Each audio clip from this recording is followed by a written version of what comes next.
Quisiera grabar. Listo. Bueno, muy buenas tardes todavía a todos los presentes. Mi nombre es Sara Camila Risueño. Yo soy egresada de Psicología de la Universidad de Nariño y monitora del Laboratorio de Análisis de la Conducta. En esta ocasión, bueno, para abrir a los encuentros mensuales de el Grupo de Estudio de Análisis de la Conducta, ELAC, hemos traído una conferencia conmemorativa a un hecho que se presentó este año, inicio de año en enero, tristemente, pero que hoy venimos pues, a traerles un poco de los aportes que alguien hizo aquí a Colombia y a la psicología latinoamericana. Esta es una conferencia conmemorativa llamada El legado de Rubén Ardila al análisis de la conducta en Colombia.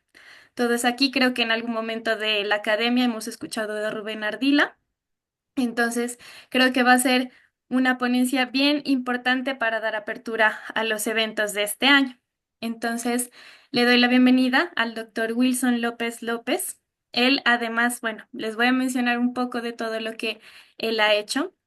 El doctor Wilson López es psicólogo, doctor en Psicología Básica y Social de la Universidad de Santiago de Compostela, de España. Tuvo una tesis summa cum laude sobre medios de comunicación, conflicto y paz, encuadre psicosocial del conflicto y la paz en Colombia. Es profesor de la Pontificia Universidad Javeriana, de acá de Colombia, editor de Universita Psicológica, líder del grupo de investigación Vínculos Sociales y Culturas de Paz, ganador de varios premios nacionales e internacionales en psicología. Tiene una amplia experiencia investigativa, además de desarrollar dos líneas de investigación y publicación, que son psicología social, conflictos sociales y paz, y comunicación científica. Ha publicado más de 100 artículos en revistas científicas, capítulos de libro y libros. Es columnista de opinión en medios de comunicación como la revista Razón Pública y el diario El Espectador. Se ha desempeñado en roles de dirección de entidades internacionales de psicología y es presidente electo de la División de Psicología Política de la Asociación Internacional de Psicología Aplicada, IAP. Además, es conocido por ser uno de los pupilos más importantes de Rubén Ardila. Entonces creo que va a ser quién mejor que el doctor Wilson para que nos dé todos estos aportes. Entonces, le doy la palabra. Antes de todo, recordarles a todos los asistentes que esta sesión está siendo grabada, va a subir al canal de YouTube del Laboratorio de Análisis de la Conducta para quienes quieran volverla a ver. Y ahorita va a empezar el doctor Wilson a dar su ponencia y al final vamos a tener un espacio de aproximadamente 30 minutos para que puedan dar sus preguntas, dudas, felicitaciones también. Entonces, bueno, le doy la palabra y de antemano muchas gracias, doctor Wilson, por darnos este espacio y pues de tenerlo acá es un verdadero honor. Muchas gracias, Sara.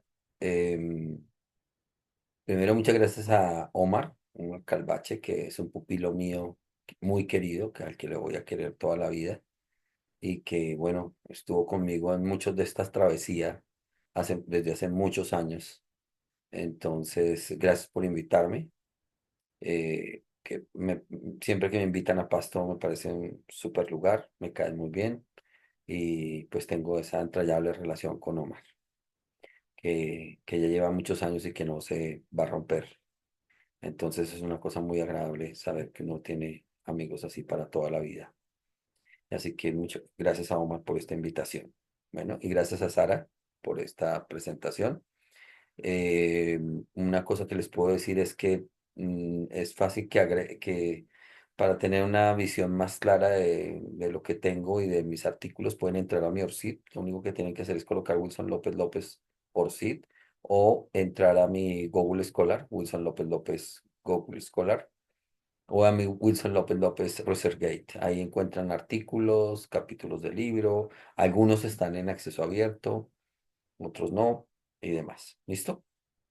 Bueno. Entonces, hablar de Rubén, eh, yo no fui nunca estudiante de Rubén. Eh, yo conozco a Rubén en una reunión, él tenía una reunión de los miércoles, ya voy a pasar y voy a ponerme más formal, pero voy a dar un contexto. Eh, conozco a Rubén porque Rubén tenía una reunión de los miércoles en su casa, inspirada en la reunión de los viernes de Pavlov. Pavlov tenía una reunión los viernes con personas que eran estudiantes de él, personas que él apreciaba y que él y las reuniones eran académicas, o sea, eran para conversar, pero también a veces para hablar de cosas de la historia de la psicología, para hablar de cosas de cómo funcionaba la psicología. Y en su casa, en la casa de Rubén, tenía miles de libros, él era muy generoso y nos prestaba los libros. Él tenía, yo creo que la biblioteca más importante en psicología del país, más importante que la que ninguna universidad tuviese, ni siquiera la nacional ni la Javeriana tenía una biblioteca como la de él. Y hago alusión a la Nacional y a la Javeriana porque son las dos primeras facultades de psicología en la historia de la psicología de Colombia. Él tenía una biblioteca muy grande. Su casa era un apartamento gigantesco, todas las paredes estaban forradas de libros y él era muy generoso. Y además era generoso porque nos invitaba. En la primera parte, alguno de nosotros exponía o él tenía invitados internacionales o nacionales y en cada reunión alguien exponía un tema en la primera parte de reunión, eh, y mientras tanto él pasaba pasabocas, o sea, todo era muy generoso porque todo lo cubría él. Y después, además, en general nos invitaba a comer, o sea, pagaba la comida de todos los que íbamos a la reunión de los miércoles, que éramos un montón. Em, y después de que se acababa eso, se quedaba un pequeño grupo en su casa donde hablábamos de otras cosas, ¿no? Donde hablábamos de otras cosas y nos tomábamos un trago.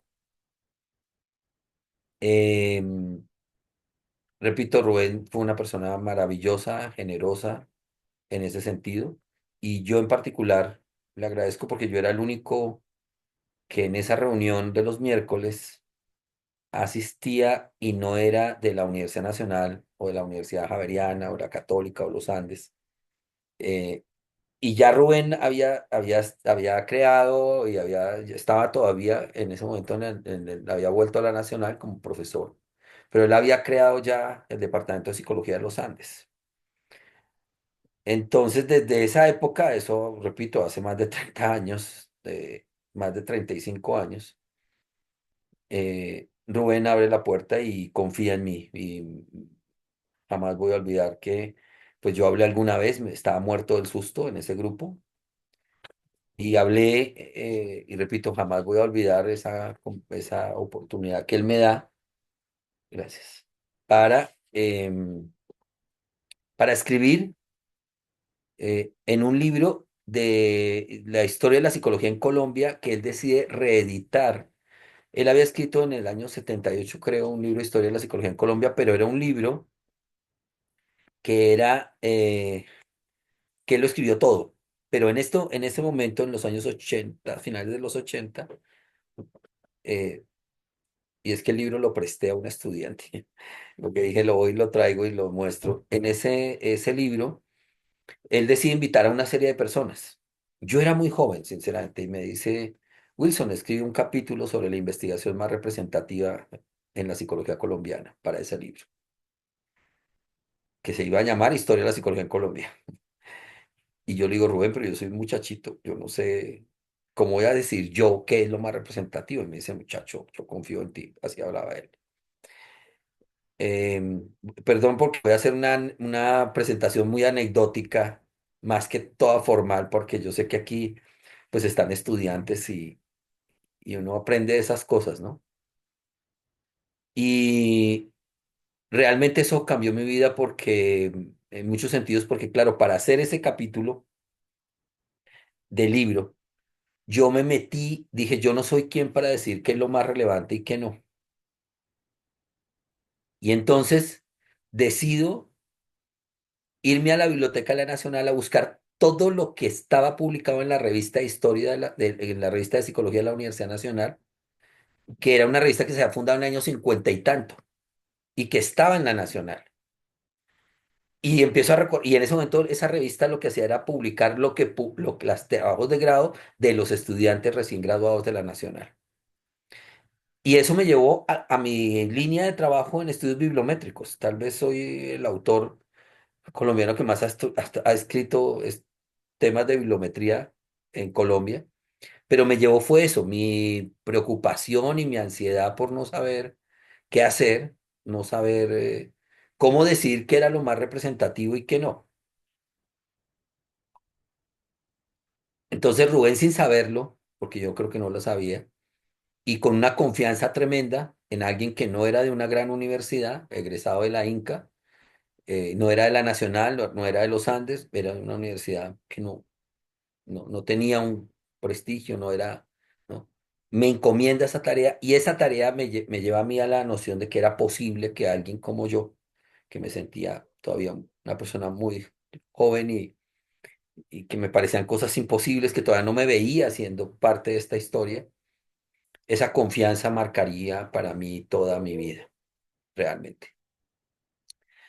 Entonces, esa es una anécdota inicial. Después Rubén iba a ser padrino de mi matrimonio, con mi esposa María Constanza, con la que llevo más de 35 años. Iba a ser padrino de matrimonio mío. Me iba a ser mi padrino con mi psicóloga, que iba a ser mi madrina de matrimonio. Entonces, mi esposa es psicóloga, quiero aclarar, edita la revista Diversitas, Perspectivas en Psicología. Yo soy psicólogo, fundo Universitas Psicológica, la revista La Javeriana. O sea, esta es una casa, yo estoy en mi casa de editores de revistas. Y después es importante decir que claro, Rubén termina siendo el padrino de nuestro matrimonio. O sea, de ese nivel es mi historia con Rubén, ¿no? De que él termina siendo mi padrino de matrimonio. Yo me casé por lo civil y es un padrino en el ámbito civil. ¿Listo? Debía haber colocado, yo voy a poner unas fotos, pero no coloqué esa foto porque me parecía muy privada, pero tengo la foto donde él está ahí de padrino de matrimonio. Em, con ese contexto voy a empezar. A ver cómo hago para pasar esto, que esto se mueva. Ahí, ya. Voy a promocionar mis 3 libros. Así que me van a permitir promocionar mis 3 libros, de los cuales estoy feliz porque me acaban de entregar hace unas horas este. ¿Se ve, Sara? Sí. En papel. Yo todavía amo el papel. ¿Lo ven? Es precioso.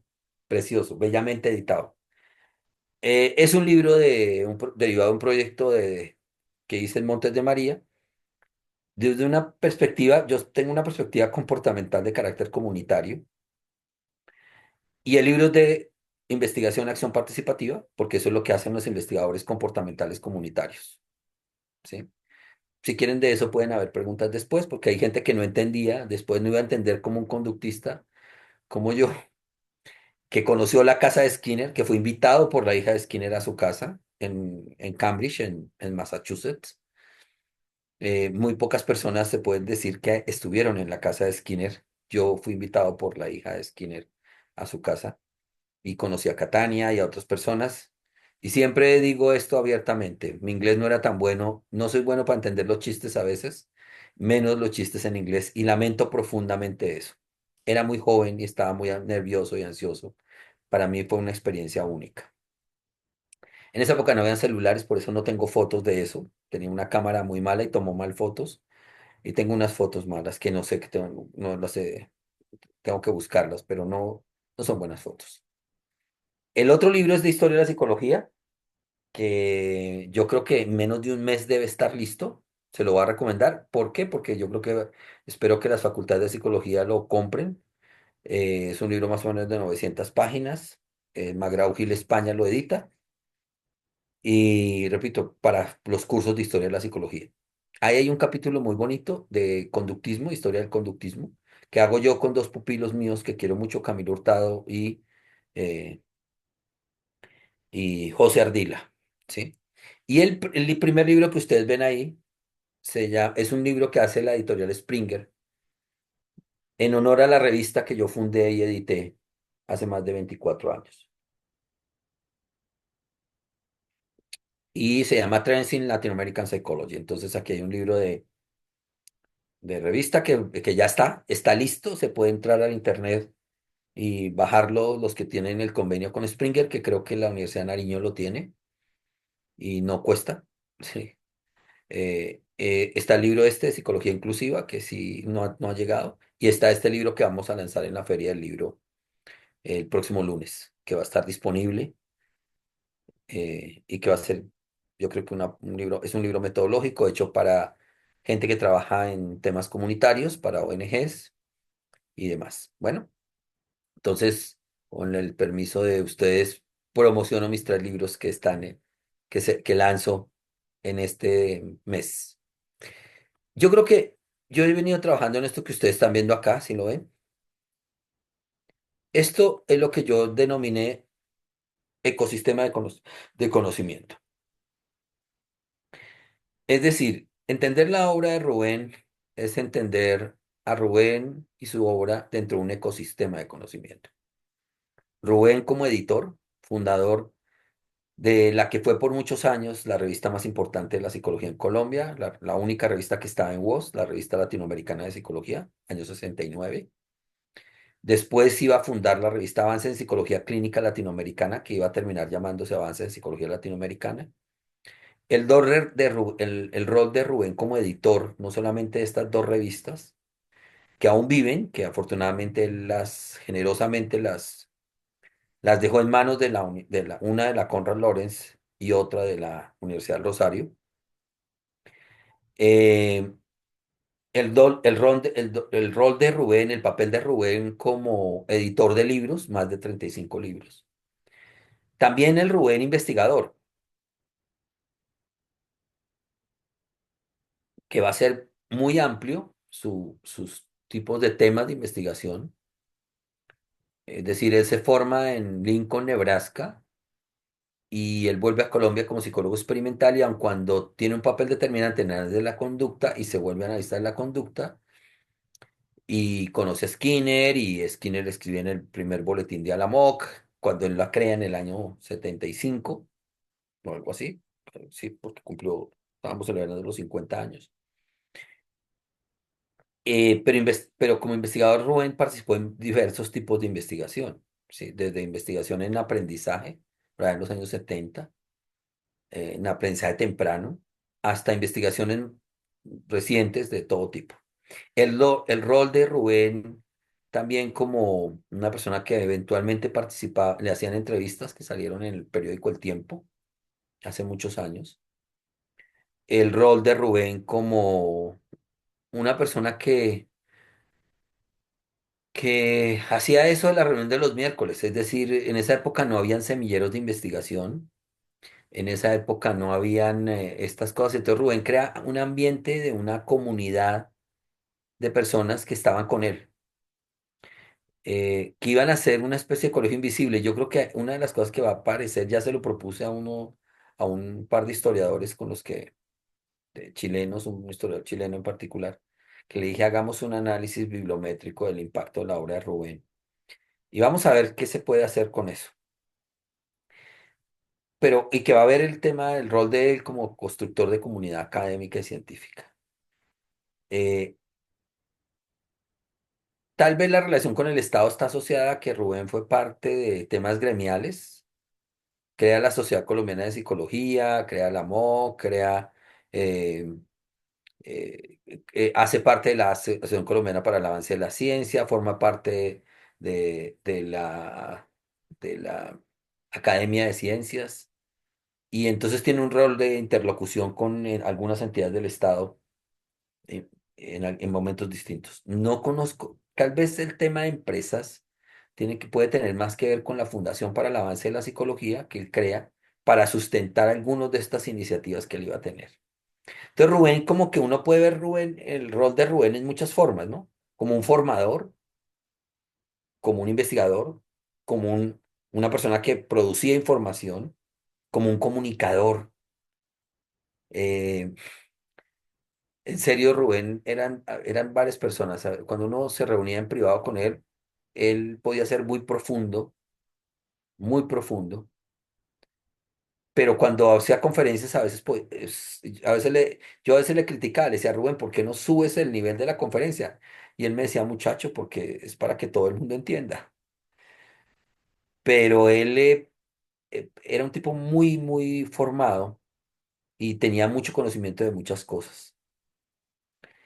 el rol de Rubén como innovador en el sentido de, en serio, pensarse crear unas revistas como las que se creó, pensar en crear organizaciones como las que creó. Entonces Rubén se movió entre apropiaciones académicas, como digo yo, del ecosistema, apropiaciones sociales y apropiaciones tecnológicas. Es decir, Rubén se movió en todos esos niveles. Los niveles en que cuando uno piensa en el conductismo, y digo porque en esto también se movió Rubén, eh, el conductismo es una filosofía,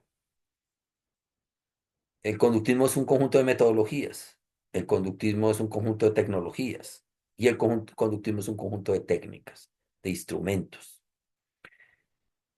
Rubén se movió en todos esos niveles, es decir, Rubén escribe la síntesis parental del comportamiento.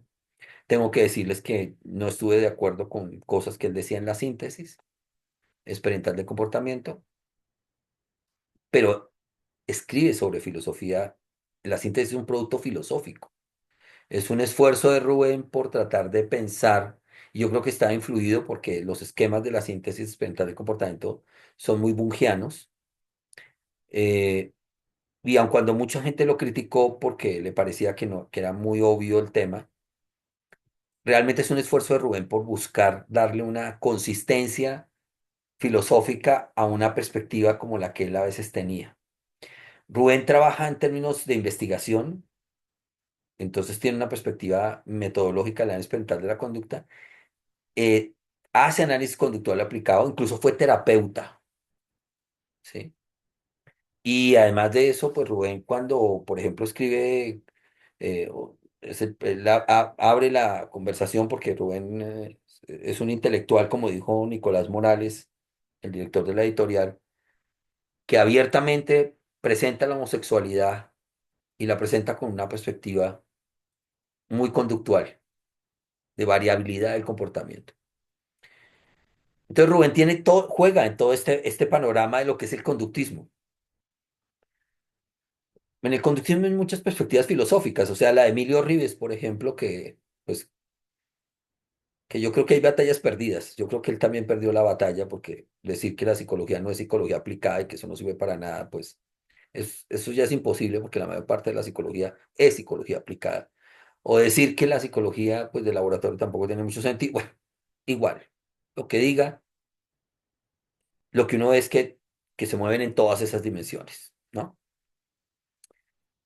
Y aquí voy a hablar de algunos hitos en donde estuvo Rubén. Primero es que Rubén publica año 65 el primer artículo pequeño que se llama Behaviorismo hacia una psicología científica.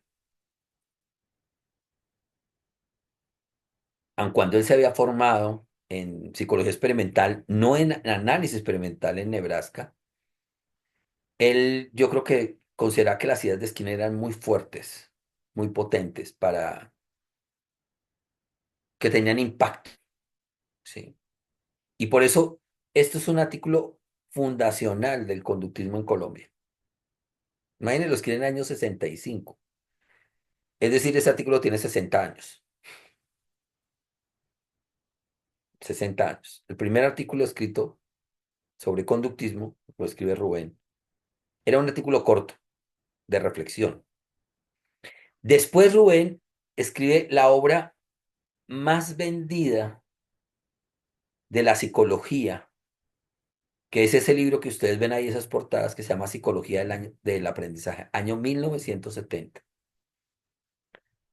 Ese libro va a tener más de 25, 26 ediciones, me perdonan la inexactitud, tal vez hay otros historiadores que pueden decir exactamente el número de ediciones. Pero ese libro se vuelve el libro con el que enseñaban todos los cursos de psicología del aprendizaje de América Latina e incluso de España. Quiero aclarar que la psicología española se formaliza como psicología en el año 74, 78. O sea, Colombia tuvo una institucionalización de la psicología mucho antes que la propia psicología española. Así nosotros le debamos la institucionalización a una psicóloga española que se llama Mercedes Rodrigo, que es la que funda el Instituto de Psicología Nacional en el año 50 y algo.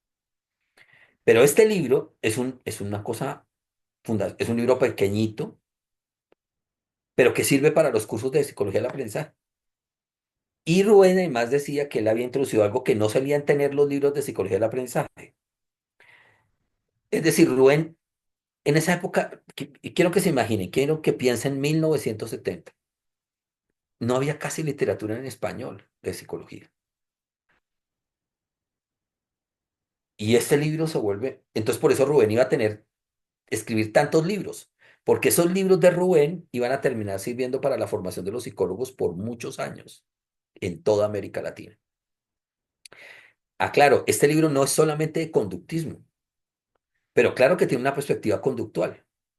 Pero él se enorgullecía, por ejemplo, de haber incluido en el libro cosas que otros libros de psicología del aprendizaje de su época en inglés no incluían, como el trabajo de Dollar y Miller. O sea, realmente el libro es una, en serio, tener más de 23 ediciones en esa época, hasta nuestra época, es realmente una cosa inusual, ¿sí? Es un éxito total literario, ¿no? A mí se me olvidó aquí colocar, año 69 él funda la Revista Latinoamericana de Psicología. ¿Por qué no lo coloqué? Yo creo que no lo coloqué porque, claro, la RLP, que tuvo en su nacimiento una perspectiva bastante experimental, no era exclusivamente de análisis de la conducta. Pero uno sí puede decir que la revista tuvo una marca experimental de alguna manera en su nacimiento. Pero eso mostraba la perspectiva más amplia de Rubén en relación con la psicología. O sea, él podía ser un conductista, pero él sabía que la psicología era mucho más que solamente el conductismo. Y por eso escribe este libro y por eso funda la revista latinoamericana de Psicología en el año 69. Claro, aquí aparece em, eh, en la ABC de la psicología colombiana, eh, que, que lo llama, en donde el libro que se leía, eh, que usaban Eduardo Arcila, Fernando Barrera, Leonidas Castro, entre otros, era el libro de Honing del año 66. Esa carátula que ustedes ven ahí es del libro de Honing, Conducta Operante. Ese libro era el libro que sí se usaba en los primeros cursos de análisis de la conducta, ¿sí? En la Universidad Nacional, en la Pedagógica y en la Javeriana. Eso es bien relevante porque lo que va a decir aquí es una cosa que la gente no se imagina, es que la Javeriana tuvo el primer simposio de conductismo que se va a hacer en su época, en el mismo año, en el año 70, se llama el Coloquio de Psicología del Aprendizaje y Terapia del Comportamiento. Fue el primer evento organizado de conductismo, de análisis de la conducta. Participaron Rubén, Leonidas Castro, Alfonso Mancilla y José Antonio Sánchez. Telmo Peña, un gran analista y psicólogo de la conducta, aun cuando él reniega del análisis de la conducta porque es más rivesiano, eh, dice que esa participación de Rubén en la Javeriana, porque Telmo, que es repito, una parte importante de la historia del análisis de la conducta en Colombia, Telmo en una entrevista que le hacen, en una entrevista de grandes maestros de la disciplina, Andrés Pérez le hace una entrevista con otra persona que ahora no recuerdo el nombre, y Telmo dice, fue muy importante el curso que dictó Rubén en la Javeriana, porque yo estudiaba en la Javeriana y decía, en esa época la Javeriana era puro psicoanálisis, y él dice, esto no es psicología, y Rubén le dan un curso como de educación continua de conductismo, pero además aparece este evento y esto va a ser determinante en la obra de él. En el año 72, perdón, Emilio Ríos viene a Colombia a presentar, y eso es relevante. Lo digo porque Emilio va a tener una transformación. De este Emilio, que viene a presentar los primeros libros en técnicas de modificación de conducta. Por eso presenté ese esquema donde digo, conductismo es una filosofía, una metodología, una tecnología y un conjunto de técnicas. Técnicas de modificación de conducta. Eso era cómo el conductismo servía para cambiar la conducta en el ámbito escolar y en diferentes ámbitos. Después, Keller, uno de los amigos entrañables de Skinner, escribe con Emilio este otro libro de modificación de conducta en sus aplicaciones a la educación.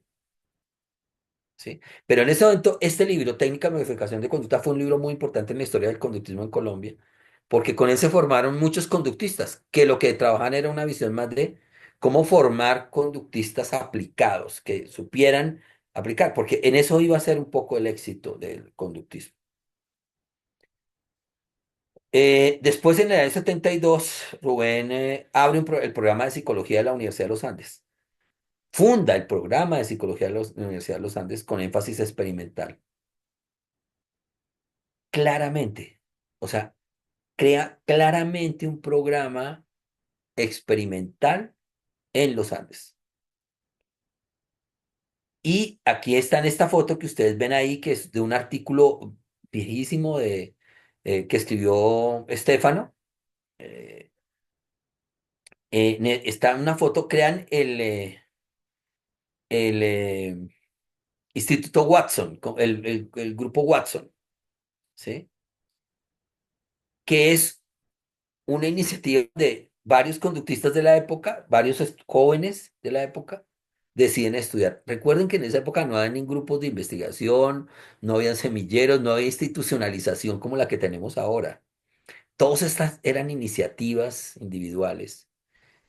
Y entonces en esta estaban algunos de los primeros conductistas. Estefano, mi profesor, un entrañable amigo, que estos días me mandó un artículo, no le he contestado diciendo que muchas gracias.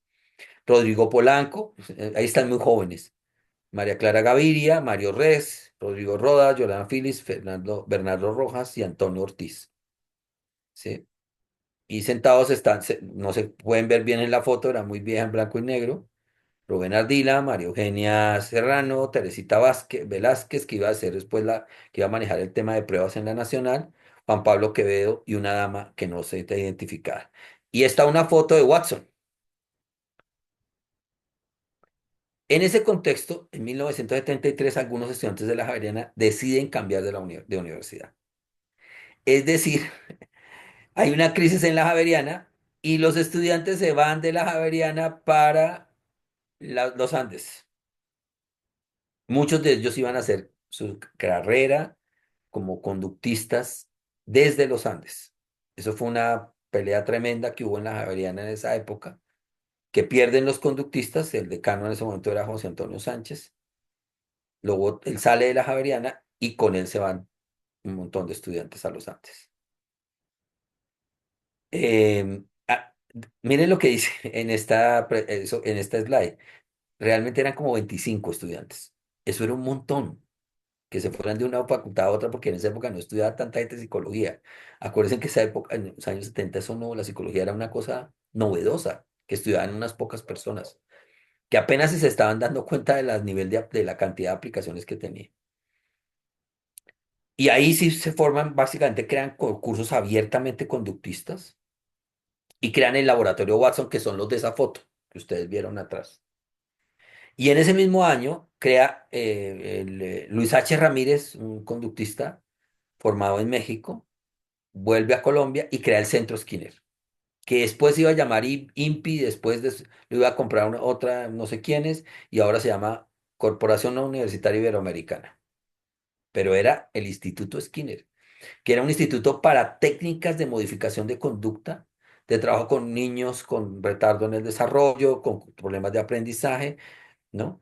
Y tal vez una cosa muy relevante es que Rubén escribe en el año 74 el libro Análisis de Comportamiento de la Contribución Latinoamericana. Esto es muy relevante porque en el año 74 escribir un libro sobre la contribución de la América Latina al conductismo realmente era una novedad porque eso apenas estaba llegando a América Latina. Entonces, pensemos de que las fechas, ¿no? Y lo que hace Rubén, ¿no? En el año 74 en la Universidad Nacional se crean los primeros cursos que los llamaron de dos cabezas, es decir, dictaban conductismo, análisis de la conducta y psicoanálisis, ¿sí? Entonces, Telmo Peña, que todavía no se había ido a estudiar su doctorado, empieza dictaba los cursos de análisis de la conducta y César Costaín de psicoanálisis. El 19 de febrero del 75 Rubén funda la Asociación Latinoamericana de Análisis y Modificación de Conducta, la MOC. ¿Por qué hago ese énfasis en eso en color rojo? Porque después Rubén, en el año 90, me va a entregar a mí el boletín de Alamoc y después en el año 95 yo iba a ser coordinador de Alamoc Colombia. También es un gran legado, o sea, Rubén, entregarme ese tema a mí, yo creo que fue muy generoso. Pudo haberlo hecho con cualquiera de sus otros pupilos directos, estudiantes de él, y por eso realmente hay en mí una gratitud, porque yo no fui estudiante directo de él de la Universidad Nacional, ni de los Andes. En la Universidad Católica de Colombia crea su programa de psicología en el año 76 y ese programa se inicia con un montón de cursos de aprendizaje y análisis de la conducta y en el año 79 se hace el segundo congreso de Alamoca en Colombia. En la década de los 80 empiezan a regresar un conjunto de analistas de la conducta formados en México. Marta Restrepo, que fue una de las que yo creo que una mujer absolutamente admirable que se forma en México y que va a la Nacional, maneja el tema clínico en la Nacional, ahora no sé bien el cargo, pero tal vez lo más relevante de Marta, no solamente su trabajo en la Nacional, y puede ella perdonarme si digo que lo más relevante es que ella hace lo que es Ascofapsi hoy. Ella fue la directora ejecutiva que hizo que Ascofapsi en muchos sentidos fuera una organización estable y que tuviese la solidez que tiene hoy. Yo creo que la psicología colombiana le debe a Marta, y en términos de formación, muchísimo. Fue una mujer muy respetable. Yo tuve la fortuna de compartir con ella, así a veces tuviésemos diferencias, ser parte del Consejo Directivo Nacional del Colegio de Psicólogos. Vuelve con ella también Carlos Pereira, una persona también entrañable para mí, porque Carlos va a ser muy importante para que yo ingrese a la Conrad Lorenz, que es donde iba a conocer a Omar Calvache. Carlos era como es un gran formador de analistas de la conducta, cuando en esa época nadie lo pensaba, se forma en México. Y realmente quiero decir que las anécdotas de él es que todo el mundo le tenía miedo, porque tenía miedo de que él era muy fuerte, incluso hay gente que ha opinado que el conductismo no creció suficiente en México y en Colombia porque los que eran profesores de análisis de la conducta eran tan exigentes que la gente se prefería ir a otras cosas más suaves y lights de la psicología. Entonces, como que el conductismo era el coco de todo el mundo.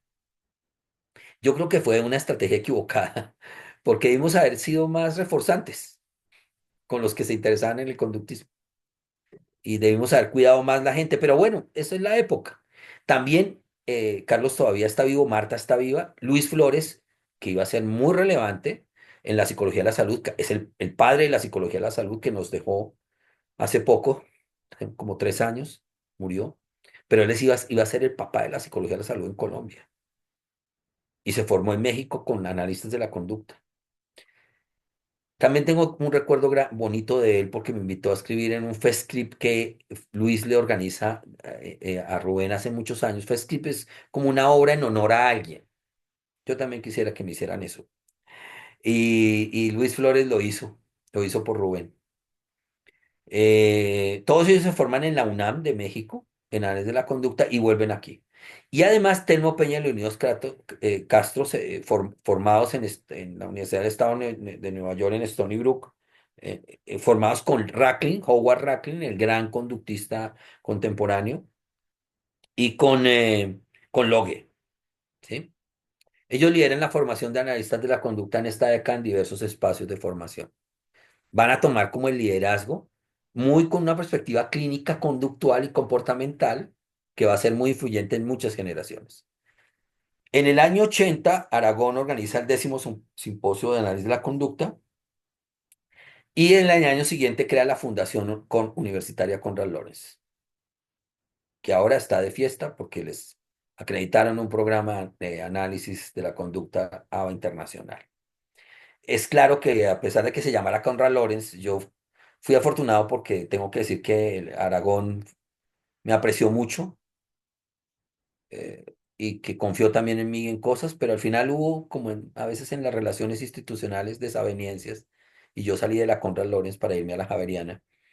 Eh, pero tengo que decir que tuve unas conversaciones muy gratas y enriquecedoras de filosofía de la ciencia con él, largas conversaciones, maravillosas conversaciones con Aragón. Lo importante es que la Conrad, a pesar de que Conrad Lorenz no tenía nada que ver con el conductismo porque era un etólogo, y siempre le dije, pero ya él le había colocado el nombre, y yo llegué a la Conrad después porque yo ahí todavía era muy chiquito, todavía estaba estudiando en el pregrado. Entonces él crea la Conrad, pero la Conrad debió haberse llamado con un nombre conductista porque de etología no tenía nada y Conrad Lorenz no era un conductista, era un etólogo.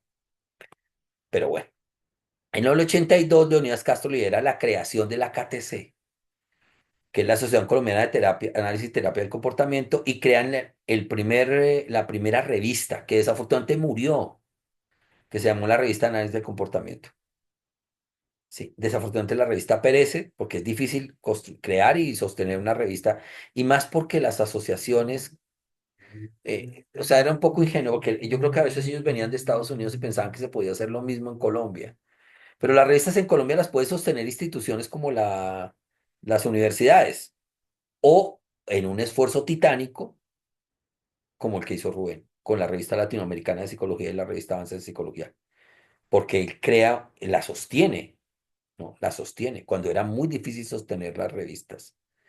Así que en la década de los 90, Alamo Colombia será sostenido por María Constanza Aguilar, mi esposa, Germán Gutiérrez, Andrés Pérez, Freddy Reyes, Pedro Pablo Ochoa, Lucía Valencia, Mónica Alzate, Luz Adriana Gómez, Omar Calvache.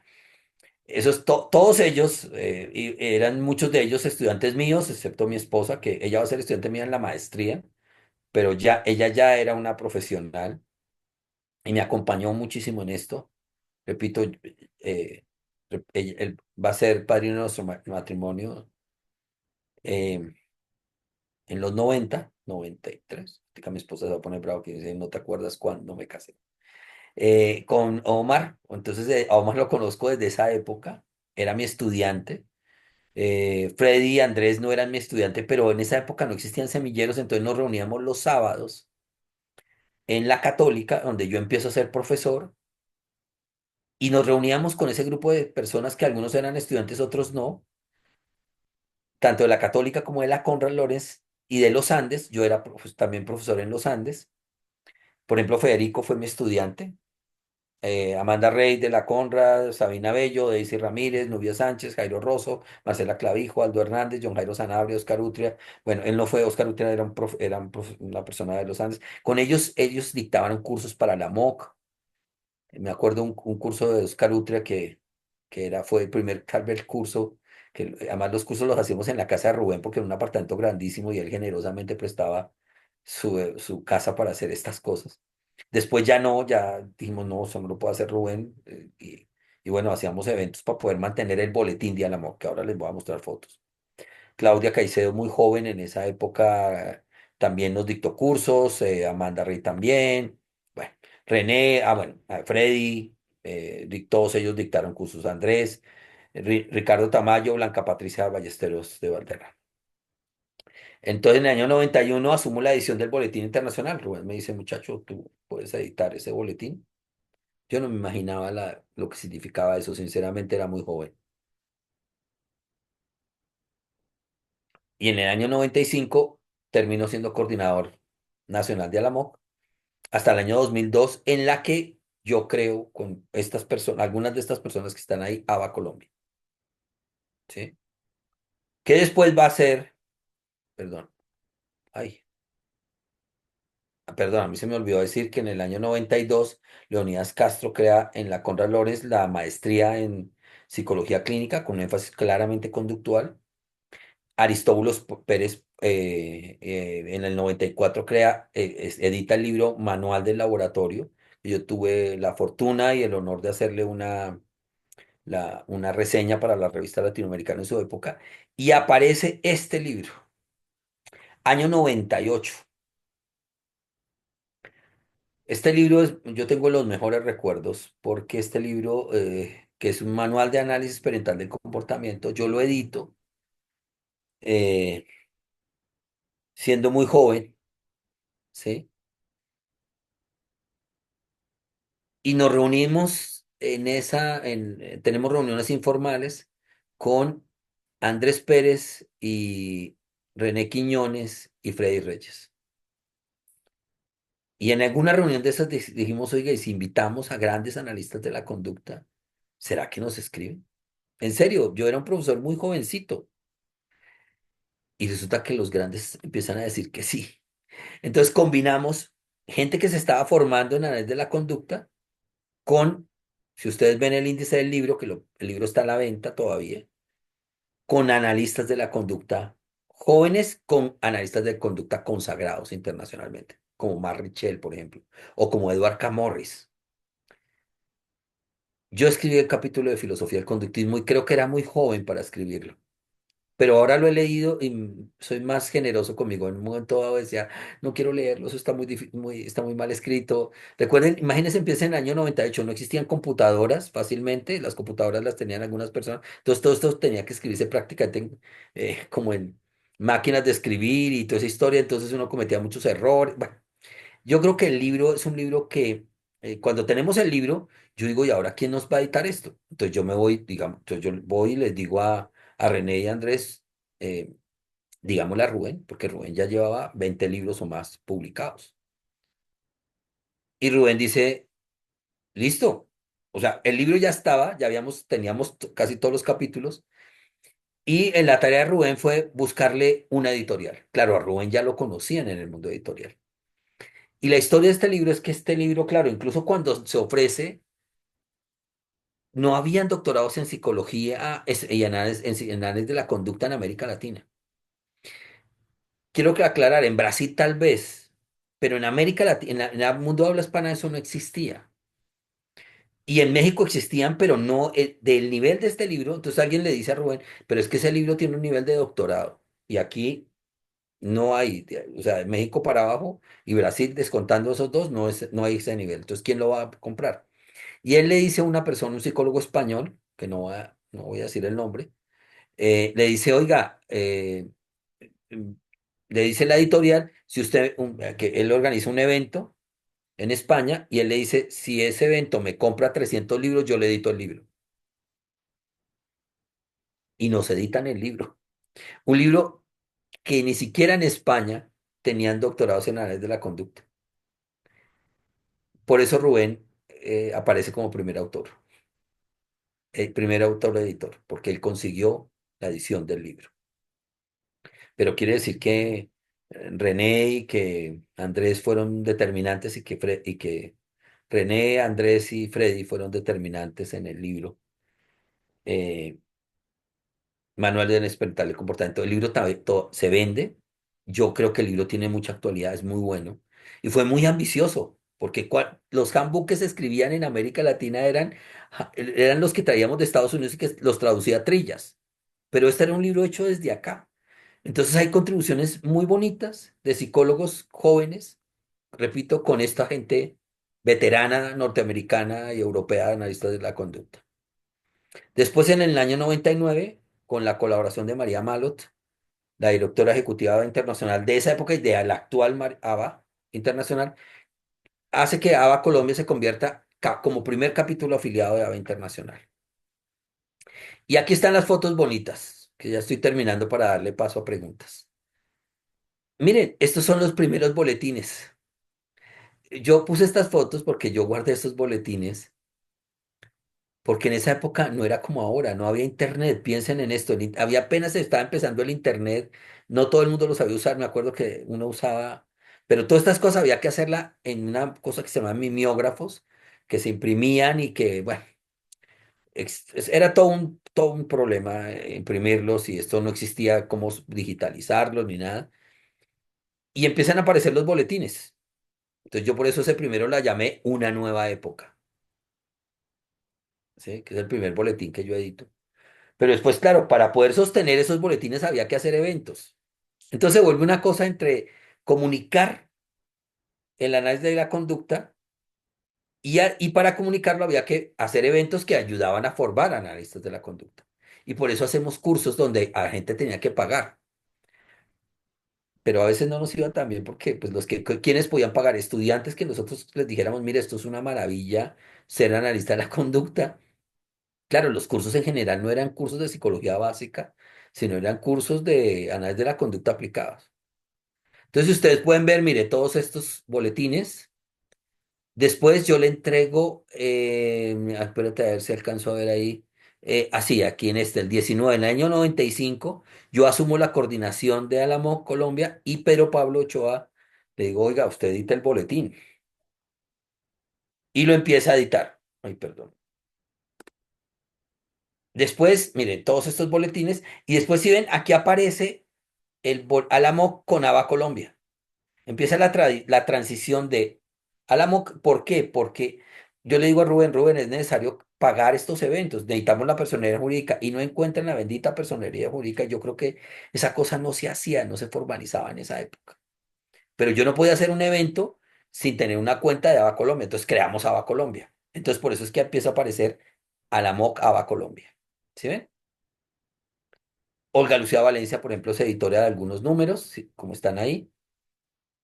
A ver, Olga Lucía Valencia es de mis primeras estudiantes de psicología en mi historia, una psicóloga jurídica y criminológica muy buena en Colombia. Eh, y aquí aparecen los otros boletines. Yo vuelvo a tomar la edición del boletín porque muchos de ellos empiezan a ir a hacer editoriales, ¿sí?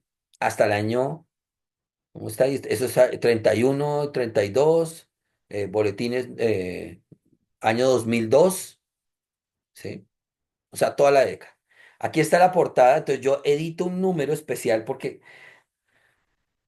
qué sé yo, además de ese artículo de filosofía del conductismo, que está ahí en el manual de análisis experimental de comportamiento, yo edito un número especial de la revista latinoamericana de psicología dedicado a análisis de la conducta aplicado a problemas sociales, que lo edito con una psicóloga norteamericana, se llama Janet Ellis. El artículo, el número es muy bonito, está disponible en acceso abierto en Redalic, que funciona como repositorio de la revista y creo que también espero que en la Conrad Lorenz también lo tengan, yo no sé finalmente si lo tienen, no he entrado a ver, pero en el año 2003 yo edito ese número, que es un número de tratando de aplicar el conductismo a temas sociales, que como ustedes sabrán, el conductismo llegó tarde a temas sociales, aun cuando Skinner había escrito Walden 2 y había tenido un trabajo en temas sociales, realmente no hay mucha producción. Los conductistas se dedicaron a trabajos mucho más rentables, como el análisis de conducta aplicado a temas como el autismo, retardo en el desarrollo en Estados Unidos y demás, o a la clínica, en menor nivel a temas organizacionales, pero en América Latina eso no pasaba.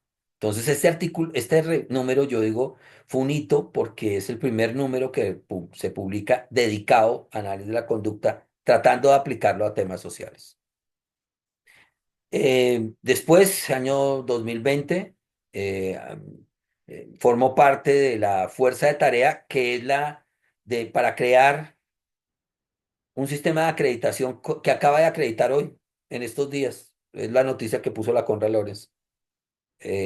Y yo trabajé con un equipo de ABA internacional, por eso pongo esa carta ahí que ustedes ven de mi trabajo en esa comisión, una task force de análisis de la conducta para generar criterios de acreditación de programas de conductismo.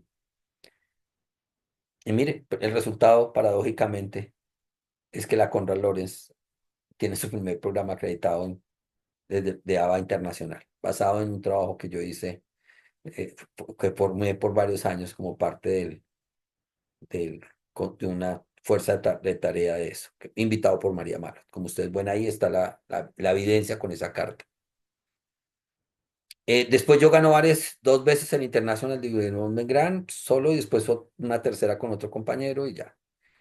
Y aquí están fotos de la época. Aquí están profesores, por ejemplo, aquí está la profesora Berta Lucía Avendaño en uno de esos eventos de Alamoc. Está Freddy, está aquí. Aquí yo estoy en un primer evento que fui a Ecuador de análisis de la conducta. Aquí estamos con Vicente Caballo, que era un terapeuta, había escrito manuales de terapia del comportamiento.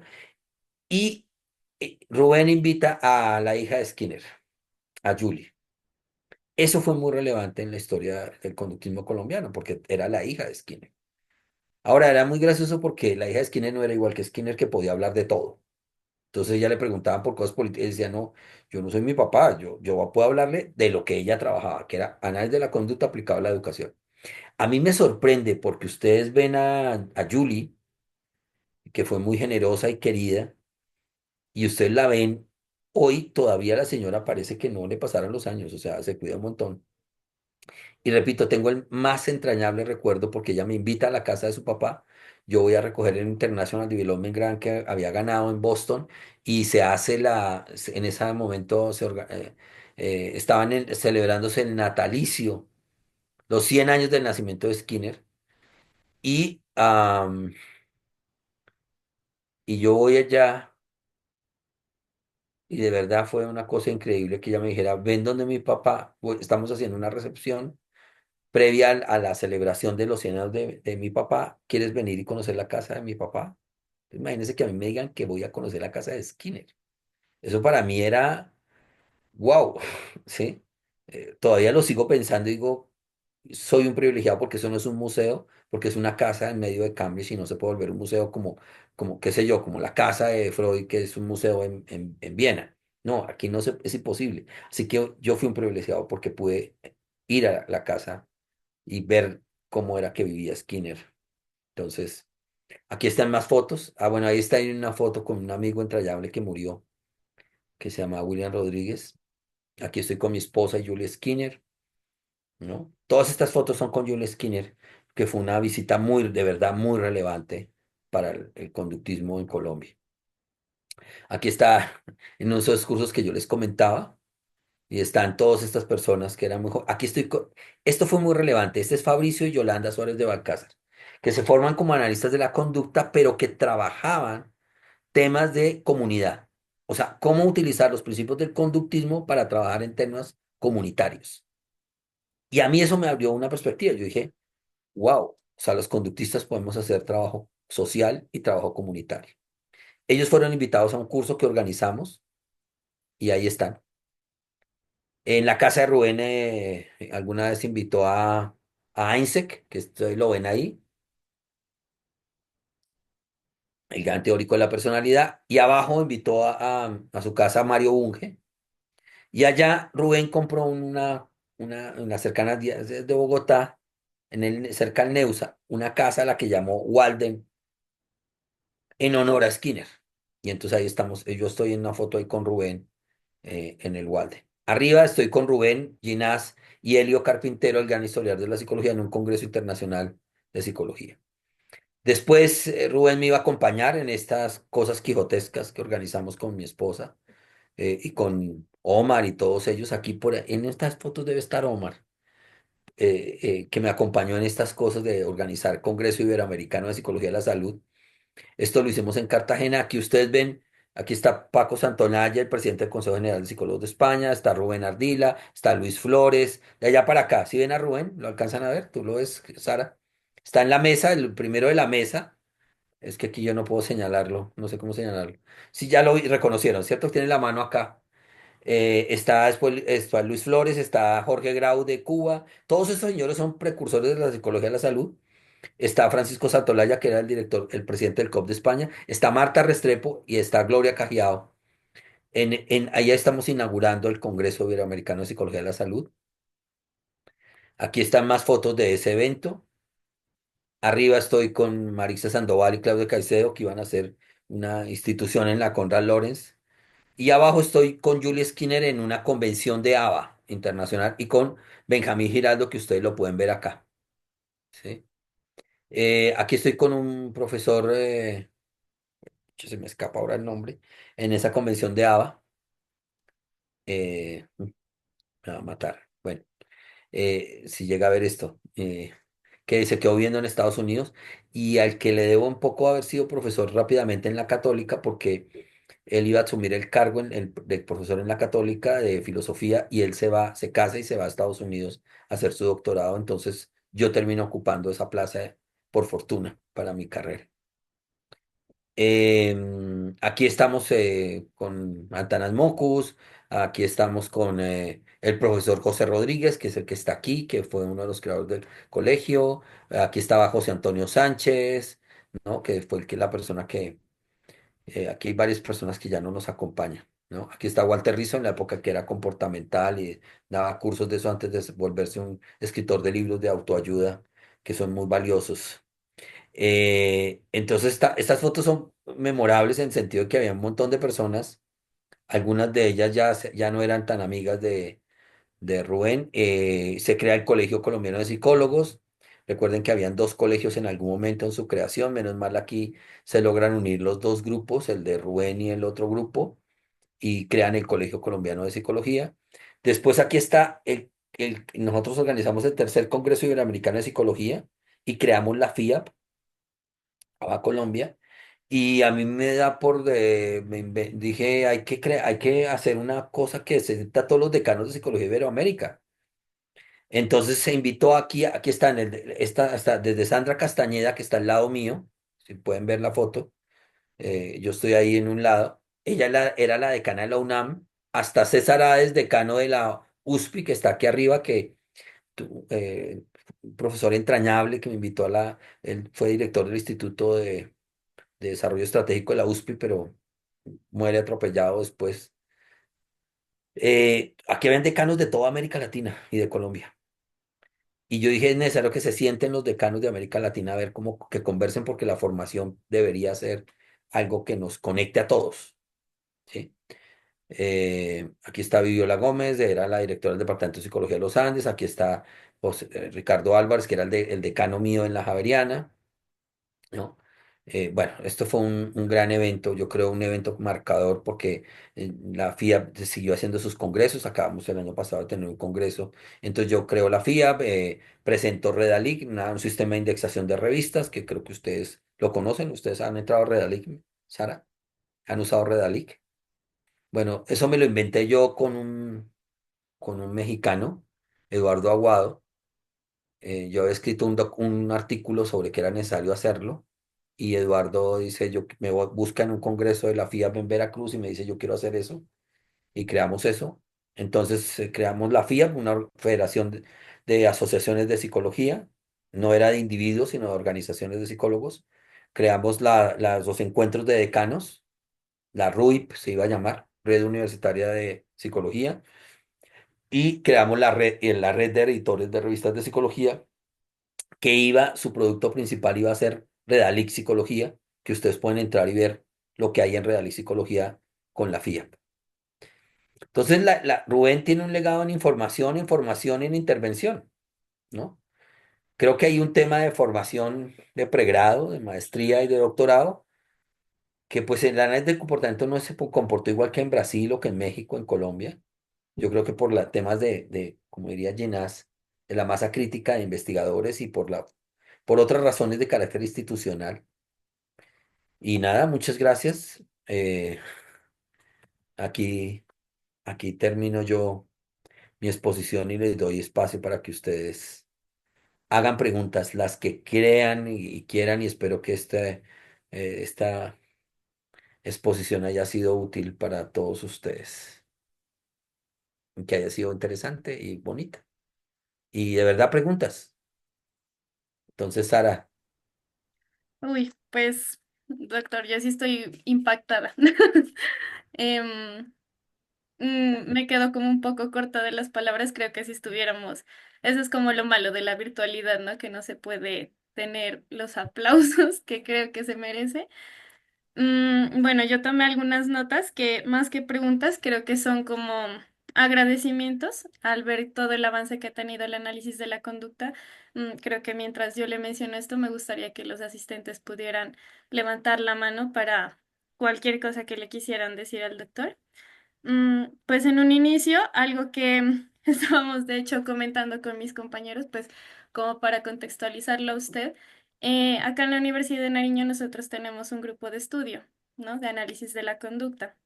Mm, lo supervisan el profe Omar Calvache, de hecho, y la profe Andrea Gómez Delgado, pero digamos que los estudiantes hemos tenido un rol bien yo lo veo como de liderazgo, ¿no? Ante estos encuentros en donde hemos querido como difundir más lo que es el análisis de la conducta acá en la región y pues en todo Colombia, ¿no? Gracias a eso pues es que hacemos este tipo de encuentros virtuales, también hacemos encuentros semanales, ¿no? Y pues inspira mucho porque de hecho hace poco leímos un post de una de las páginas, tantas páginas que hay de divulgación de conductismo que decía que Skinner también hizo eso, como crear un grupo en donde se reunían las personas interesadas, ¿no? Ahora escucharlo también que lo hizo Rubén Ardila, que lo hizo Pablo, o sea, es como que decir, bueno, vamos por el camino correcto, ¿no? Como que no nos quedamos solamente con lo que nos enseñan en el pregrado, sino que vamos más allá, ¿cierto? Entonces, inspira mucho también, por ejemplo, la creación de las revistas, como lo han hecho usted y su esposa, la creación que hizo Rubén Ardila, Skinner también que lo hizo en su momento, ¿no? Eh, Sí, Skinner creó Psychological Report ujú, y yo estoy muy feliz porque publiqué con Cantor cuando eran un dúo. eh, y yo acabo de publicar dos artículos con uno de mis pupilos, con José Ardila, sobre sociopsicología, que lo pueden ver y está libre, o sea, se puede descargar. Pero mira, Gabriel está levantando la mano. ujú. No sé si... Entonces, Perdón por para interrumpirte, sigue, sigue. tranquilo, para acabar, también, por ejemplo, inspira mucho los encuentros que ustedes realizaban académicos, los congresos iberoamericanos, los congresos colombianos y todo eso. También nosotros, justo en el mes de diciembre, hicimos el primer encuentro de análisis de la conducta en el suroccidente colombiano. Entonces, no sé, o sea, inspira mucho porque dice como, vean, o sea, estos grandes hicieron esto, nosotros también podemos hacerlo. Entonces, pues para darle la palabra a mi compañero Gabriel, que también hace parte del grupo ELAC. No, o sea, de verdad me quedo sin palabras y no, o sea, qué inspirador todo lo que nos menciona. Me alegra. Buenas noches. ¿Se escucha? Sí, Gabriel, cuente. En primer lugar, quería agradecerle por brindarnos esta oportunidad de conocer esta parte de la psicología que pues, realmente nos enseña. No hay un curso que diga, vamos a analizar la historia de la psicología. Y es algo que me pongo a pensar yo ahorita, si todo esto nace de la mano de uno de las personas más importantes que, que es Rubén Ardila, ¿qué más hay que no estamos conociendo? ¿Qué más hay que en la formación del pregrado no se ha conocido? Y pues me uno mucho a las palabras de Sara y agradezco la oportunidad de que esté usted aquí y nos comente estas cosas. Y también me genera la misma reacción que le genera a ella y es un poco los diferentes autores que han sido relevantes para la psicología han hecho, digamos, asociaciones o se han reunido con otras personas dentro del gremio para movilizar y para generar cambio. Y pues me ponía a reflexionar y me surge esta pregunta. Desde su perspectiva, ¿cuál cree que son las principales necesidades o las principales áreas donde los nuevos o la nueva generación de psicólogos deberíamos empezar a trabajar o deberíamos estar aprovechando, por decirlo así? Realmente agradezco muchísimo que nos haya dado este espacio y nos haya brindado toda su experiencia. Muchas gracias. Gracias, Gabriel. No, mire, yo creo que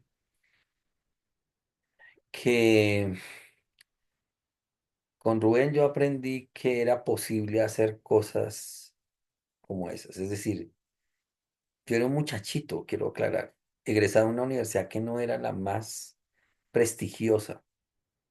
Y le decía a Rubén, Rubén, pero necesitamos dinero. Me dice, muchacho, eso, el dinero no. Y yo hasta me molestaba con él, que él decía, el dinero no es un impedimento.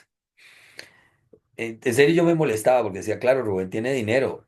Sí, entonces, pues el que tiene dinero puede decir que no le importa el dinero, pero a mí sí me hacía falta el dinero porque era un estudiante que no venía de cuna ni nada de esa historia. Mi familia no, hijo de una familia con madre cabeza de familia y, ¿no? Entonces, pues, pero saber que realmente no era, o sea, saber que se podían hacer cosas. Y hoy un estudiante me preguntaba en la Javeriana, profe, pero ¿cómo hace uno para hacer? O sea, ¿qué lo inspira? Yo decía, porque él decía, pero es difícil, ¿no? Entonces yo le decía, pero es que uno como que no es pensar las dificultades, sino pensar que es que si uno tiene una idea y que tiene un conjunto de ideas quiere realizar sueños, el tema es ir tras esos sueños, me hago entender, y tratar de resolverlos. Ahora, yo creo que una perspectiva conductual tiene mucho sentido porque usted lee el contexto. Es decir, para nosotros los conductistas,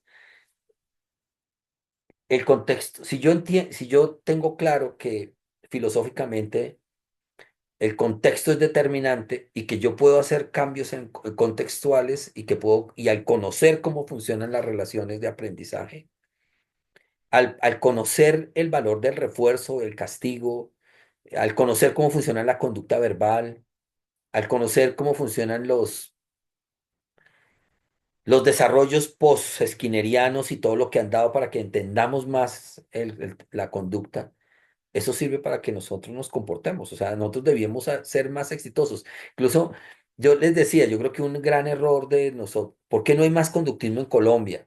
Porque yo creo que muchos de los conductistas se comportaban como una élite y pues tenía sentido, o sea, a ellos les había costado mucho trabajo. La gente narra, por ejemplo, que entrar a la UNAM a estudiar conductismo era de las cosas más difíciles que había.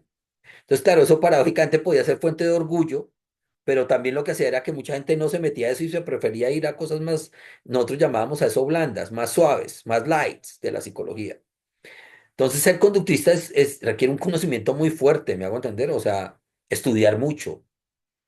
Yo no sé por qué no se llama semillero de investigación, pero yo creo el semillero de investigación es quien en la Javeriana, que ahora se llama Evolución, Comportamiento y Cultura, pero es un semillero, ¿eh? Entonces eso tiene muchas cosas como importantes el que se llame semillero porque las instituciones tienen encuentros de semilleros. Por ejemplo, sería interesante hacer un encuentro de semilleros de análisis de la conducta de Colombia, rastrearlos, ustedes que son estudiantes, ¿no? Sería bonito porque ustedes son la generación que pueden construir escenarios más reforzantes, ¿sí? Para conversar, para discutir cosas del análisis de la conducta. eh, Hay unos desarrollos post-skinnerianos que son muy potentes, pero las ideas de Skinner siguen ahí siendo funcionales. El desarrollo de los trabajos de Emilio Ribes es también maravilloso. Eh, Creo que también han adolecido un poco de que a veces los analistas de la conducta cuando uno aprende conductismo como que se vuelve un poco arrogante porque cree que sabe cómo funciona la conducta. Y entonces esa arrogancia a veces nos lleva a alejarnos de hacerle mejor comunicación al conductismo entre los estudiantes y a veces nos enemistamos con compañeros de trabajo que no lo son. Yo mismo tengo que decir que yo pequé de eso. Yo en la Conrad Lorenz representaba los conductistas más radicales que habían y le peleábamos a los que eran cognitivo-comportamentales. Decíamos que ellos eran traidores. O sea, como en la Conrad, cuando yo trabajé allá, dirigí el Centro de Investigaciones y edité la revista Suma. Yo, yo era de los que consideraba que todos los que no fueran conductistas radicales eran traidores y habían cognitivo-conductuales y tal. Pero eso era la juventud, ¿no? Del que me llevaba a hacer bobadas de esas. O sea, no, el tema no era a cazar peleas con gente que se parecía a nosotros. Ahora, ya realmente no se formaba en psicoanálisis ni nada, sino que tenía una clara perspectiva comportamental. Y, pero fue ingenuo algunas peleas que uno dio, ¿no? Que uno dio, pero también hubo peleas que tuvo sentido porque mucha gente, creo que muchos estudiantes se pegaban de la pasión, me imagino que uno le metía a estas cosas, a la certeza, a la convicción filosófica y casi metafísica de que el conductismo era, y como les digo a mis estudiantes hoy, yo dicto una clase de esas de dos cabezas que existe en la Javeriana y les digo, nosotros somos los Jedi de la psicología, ¿no? Somos la luz, ¿no? Uso la, la metáfora del Star Wars para decir somos, ¿no? Pero los Jedi finalmente los exterminaron a todos, o sea, es una mala paradoja. Entonces, lo que hay que buscar es un mejor ejemplo de eso, ¿no? Nosotros somos la luz y la esperanza en la psicología científica, pero también hay otras perspectivas científicas, pero bueno, yo los digo para entusiasmarlos y enamorarlos del conductismo que creo que es muy relevante, o sea, no solamente conceptualmente ser muy fuertes, formarse muy bien metodológicamente, sino también tener la pasión y enamorarse de esta perspectiva. Y qué bonito que ustedes tengan esto y que puedan hacer más con esto, ¿no? Qué bonito que puedan hacer mucho más con esto. Y eso requiere un esfuerzo adicional porque a veces los cursos de aprendizaje no dan para desarrollarlo, ¿no? Entonces yo decía, o sea, ese libro de Manual del Despertar del Comportamiento, si la gente imaginara que en serio era un grupo de estudiantes, o sea, Freddy y Andrés eran estudiantes, estaban recién egresados, y creo que ni siquiera se habían egresado. Y yo era un profesor jovencitico de veintitantos años. Entonces, y editar semejante libro, lo que probaba era que uno, si tenía ideas que fueran potentes y creía que se podían realizar, pues lo de menos era como era después buscar las formas de conseguir realizarlo. Entonces, yo creo que además los analistas de la conducta pues la gente que está formando tiene que saber que tiene que tener un papel, un rol más importante en política pública, en comunicar mejor ideas conductuales, en formarse en terapias de última generación, los que hacen clínica, en estudiar temas más de cómo el conductismo se puede utilizar para temas comunitarios, para temas de salud. A mí no me gusta la palabra salud mental, pero yo ya es una pelea que ahorita vi un profesor que admiro, René, René, ahora se me escapa de la EAN, que dice que fue invitado a hablar contra la salud mental en Veracruz, en México, es donde está Rives. Y yo digo, pues sí, pero esa es una pelea perdida. O sea, es una pelea que vale la pena darla cuando los psicólogos estén muy metidos dentro de la política pública en salud y hay que darla desde adentro. Eso también fue una pelea dentro del conductismo. Si incluso lo de Julie y su esposo decían que había que crear, salirnos de la psicología y que crear conductología, hacer facultades de conductología. Behaviorology, se le decían ellos, y crearon una revista que murió la revista, que era conductismo, o sea, y hicieron, la ABA tuvo varias revistas, pero esto era incluso no dialogar con los que eran conductistas, que no eran puros conductistas. Pero imagínense, eso fue una discusión, ¿será que seguimos combatiendo dentro de la psicología o nos salimos de la psicología? Los psicoanalistas en la Nacional se salieron, crearon una escuela de psicología porque ellos no son parte del departamento de psicología, porque ellos dijeron que su objeto era distinto. Pero eso realmente yo creo que el psicoanálisis no se ha expandido porque son un club y nosotros debemos dar la pelea dentro de la psicología. Esa es tal vez la pelea más dura que debemos dar, ¿no? Pero saberla dar implica reconocer que hay gente que no es conductista exactamente, pero que podemos dialogar con ellos, que podemos traducir lo que dicen, que podemos hacer cosas aplicadas, por ejemplo, como lo que hizo Luis Flores con la psicología de la salud, desde una perspectiva comportamental, hablar de la psicología de la salud, que fue un pionero en eso. ¿Me hago entender? Entonces es crear, Gabriel, abrir espacios de diálogo, de conversación, pero ser más rigurosos. Al tiempo estudiar nos cuesta más trabajo, o sea, porque nos toca seguirnos formando como conductistas, no abandonar esas ideas nucleares del conductismo y al tiempo dialogar en ámbitos aplicados con otras perspectivas, con la psicología social, con la psicología política, con la psicología de la paz, con la psicología de la salud, ¿me vamos a entender? Con la psicología jurídica. Porque el conductismo puede aplicarse a cualquier cosa, a cualquier área aplicada de la psicología, pero también no abandonar la reflexión teórica, no abandonar los principios filosóficos, que eso fue un gran problema dentro de ABA Internacional, por ejemplo. Yo además viví eso una vez que los analistas básicos dentro de ABA, dentro de la Asociación de Análisis del Comportamiento de Estados Unidos, dijeron, nos vamos a salir porque aquí todos los analistas se formaron como aplicados y a veces los psicólogos, los conductistas aplicados norteamericanos, ni siquiera sabían los fundamentos filosóficos que era significaba ser conductista. No lo sabían. Entonces aquí tenemos incluso en Colombia gente que trabaja con autismo que no es filosóficamente, no entiende filosóficamente qué significa ser conductista, pero que aplica el conductismo. ¿Me hago entender? Y son dos cosas. Una cosa es ser un tecnólogo, o sea, una cosa es ser un mecánico de carros y otra cosa es ser un ingeniero de carros y otra cosa es ser alguien que hace filosofía de la física, ¿sí? De la biología y alguien que hace teoría de la física y la biología. ¿Sí ven la diferencia entre conocimiento científico y conocimiento tecnológico y conocimiento técnico? Son cosas distintas. Y el análisis de la conducta tiene todos esos cuatro componentes. Es una filosofía, es un conjunto de métodos es un conjunto de aplicaciones tecnológicas y es un conjunto de técnicas. Y si uno tiene ese mapa, uno dice, oiga, yo me tengo que, ustedes se van a formar como, van a aprender técnicas de modificación de conducta, van a aprender tecnologías cuando aprenden cosas como el OBM, o sea, cómo aplicar el conductismo a la organización, o el conductismo a temas como las prácticas culturales y a los temas sociales, o el conductismo a a las psicoterapias de primera, segunda o tercera generación, ¿sí? O otra cosa es hacer investigación experimental con modelos conductistas, que eso es más difícil hacerlo. Es más difícil hacerlo porque eso requiere dinero, recursos, y en Colombia pues no hay recursos, no hay suficientes recursos para eso, pero se puede hacer, se puede hacer. Y otra cosa es tener claros los fundamentos filosóficos. Entonces, creo que el tema de Gabriel de la formación en esos cuatro componentes es determinante en la formación del análisis de la conducta, de los analistas de la conducta y para sostener el conductismo como una propuesta que es vigente, que tiene mucho sentido, que tiene muchas posibilidades, que tiene muchas posibilidades de desarrollo, que incluso tiene post-desarrollos a Skinner, como son el conductismo teleológico de Racklin. Bueno, hay libros de esto, ¿no? Ya escritos.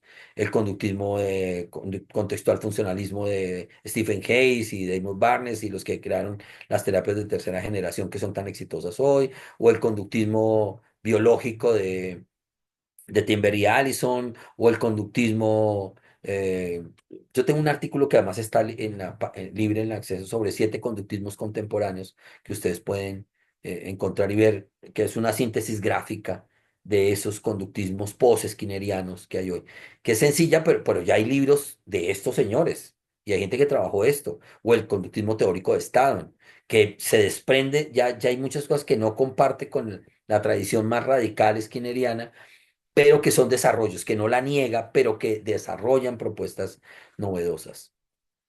Y claro, la propuesta ribesiana y cantoriana del análisis de la interconductual, ¿no? Que, perdón, que a veces, en serio, no sé, a mí me parece un poco ingenuo algunas propuestas como decir que, que la psicología no existe o que la psicología aplicada no es psicología, o vainas de esas que dice Ribes, que yo a quien admiro mucho, pero que son absolutamente que no tienen asidero en la formación de los psicólogos en el contexto de América Latina, porque los psicólogos en América Latina son psicólogos formados para tener un mundo de aplicación, ¿me hago entender? O sea, los clínicos son formados en clínica comportamental, es distinto formarse en esa perspectiva a formarse en otras perspectivas. Entonces, decir que eso no sirve, pues es ingenuo. Sí. No sé si hay alguna otra pregunta. Sí, doctor, por aquí. Andrés Erazo, también otro compañero de LAG, menciona buenas noches. Me sumo también a los agradecimientos de mis compañeros. Considero que sus historias y sus anécdotas son una invitación a seguir profundizando en el análisis de la conducta, especialmente en las posibilidades de aplicarlo en diferentes campos. Me llamó mucho la atención su aplicación en el campo comunitario y en particular cómo se trabaja desde la investigación-acción participativa, como usted nos mencionaba. Me gustaría preguntarle cómo se abordan desde el análisis de la conducta temas tan complejos como, por ejemplo, el conflicto armado. Muchas gracias. Bueno, Andrés, si algo he trabajado yo en los últimos años es puro conflicto armado. Pero claro, yo lo que hago es una traducción, porque, porque yo tenía que conversar y discutir con científicos políticos, con científicos, con sociología, con antropología, y hay conceptos que desarrollan el conductismo que no conversaban bien con esas perspectivas. Entonces voy a poner un ejemplo de un caso clásico aquí, y es el modelo de Bonfenbrenner. Modelo de Bonfenbrenner, alguna vez Edward Carl Morris esto lo escribió en un artículo, conversa con el modelo conductual, con los modelos ecológicos de Timber y Allison. Es perfectamente relacionado, ¿me hago entender? Y entonces una vez Morris le pregunta, le dice a Bonfenbrenner, ¿por qué no escribimos algo juntos? Y Bonfenbrenner le dice, no, porque si yo escribo con ustedes los conductistas van a decir que mi modelo es conductista y entonces no van a trabajar con él. ¿Sí ven las rupturas que hay? Como Bonfenbrenner le dice a Morris que no va a escribir con él, algo que verá perfectamente dialogante. O sea, decir que hay microsistemas, mesosistemas y exosistemas es perfectamente compatible con la sociopsicología de Rives o con los modelos conductuales que he tratado con lo que llamo dimensión biopsicosocial, donde hay una persona, un nivel de relacional, un nivel grupal, intergrupal. O sea, nosotros podemos hablar con todos. Yo les decía, este libro, cuando yo encontré los Balcázar y ellos explicaban y decían, mire, pues desde el punto de vista conductual tiene todo el sentido del mundo hacer investigación de acción participante con comunidades. ¿Por qué? Porque usted lo que le muestra a la gente es las prácticas comunitarias como una práctica cultural.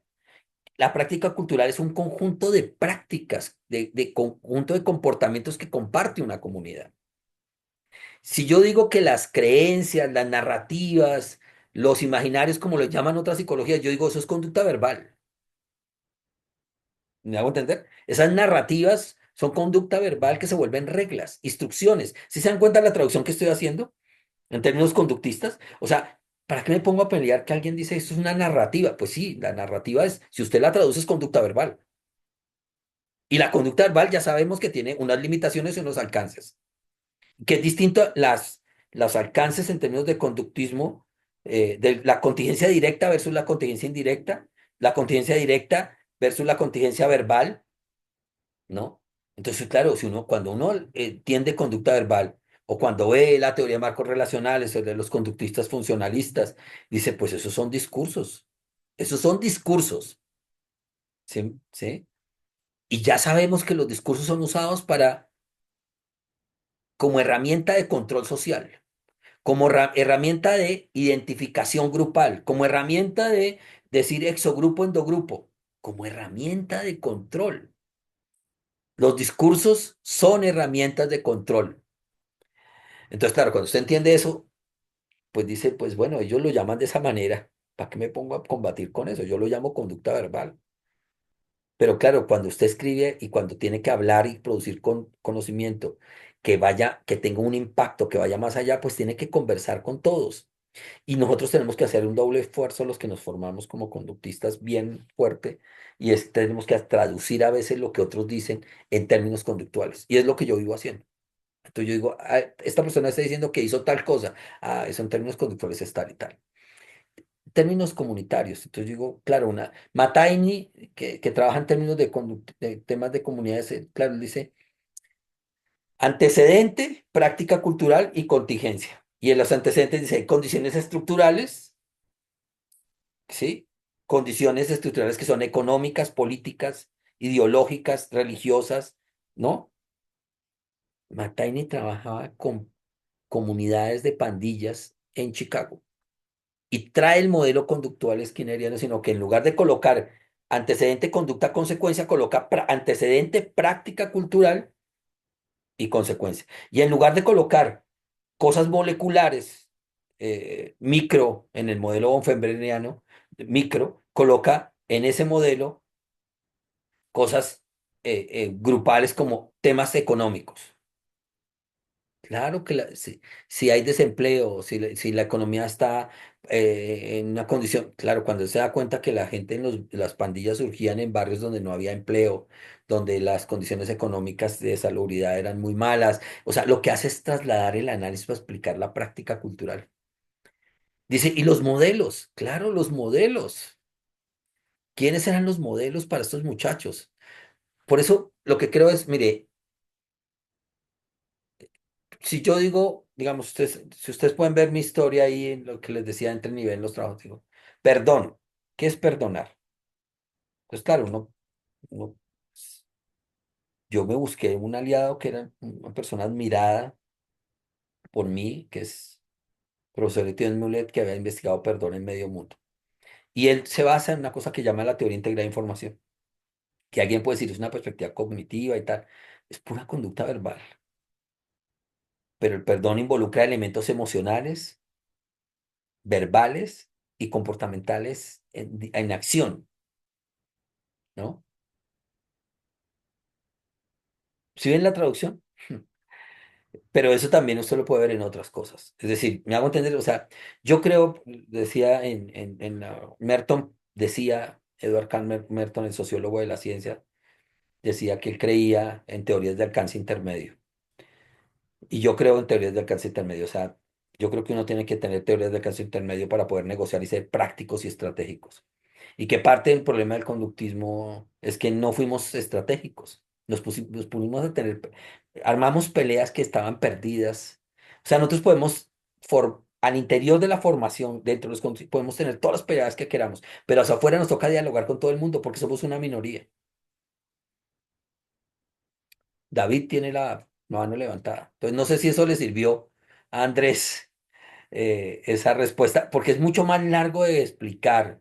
Y yo creo que en algún momento yo voy a escribir sobre eso, pero por ahora no tengo muchas cosas urgentes que escribir y que escribir que son de carácter de incidencia social masiva. O sea, ¿sí? Yo creo que hay que hacer mucha incidencia a nivel social desde el punto de vista conductual, que creo que y se puede hacer para mejorar las condiciones de bienestar de la gente.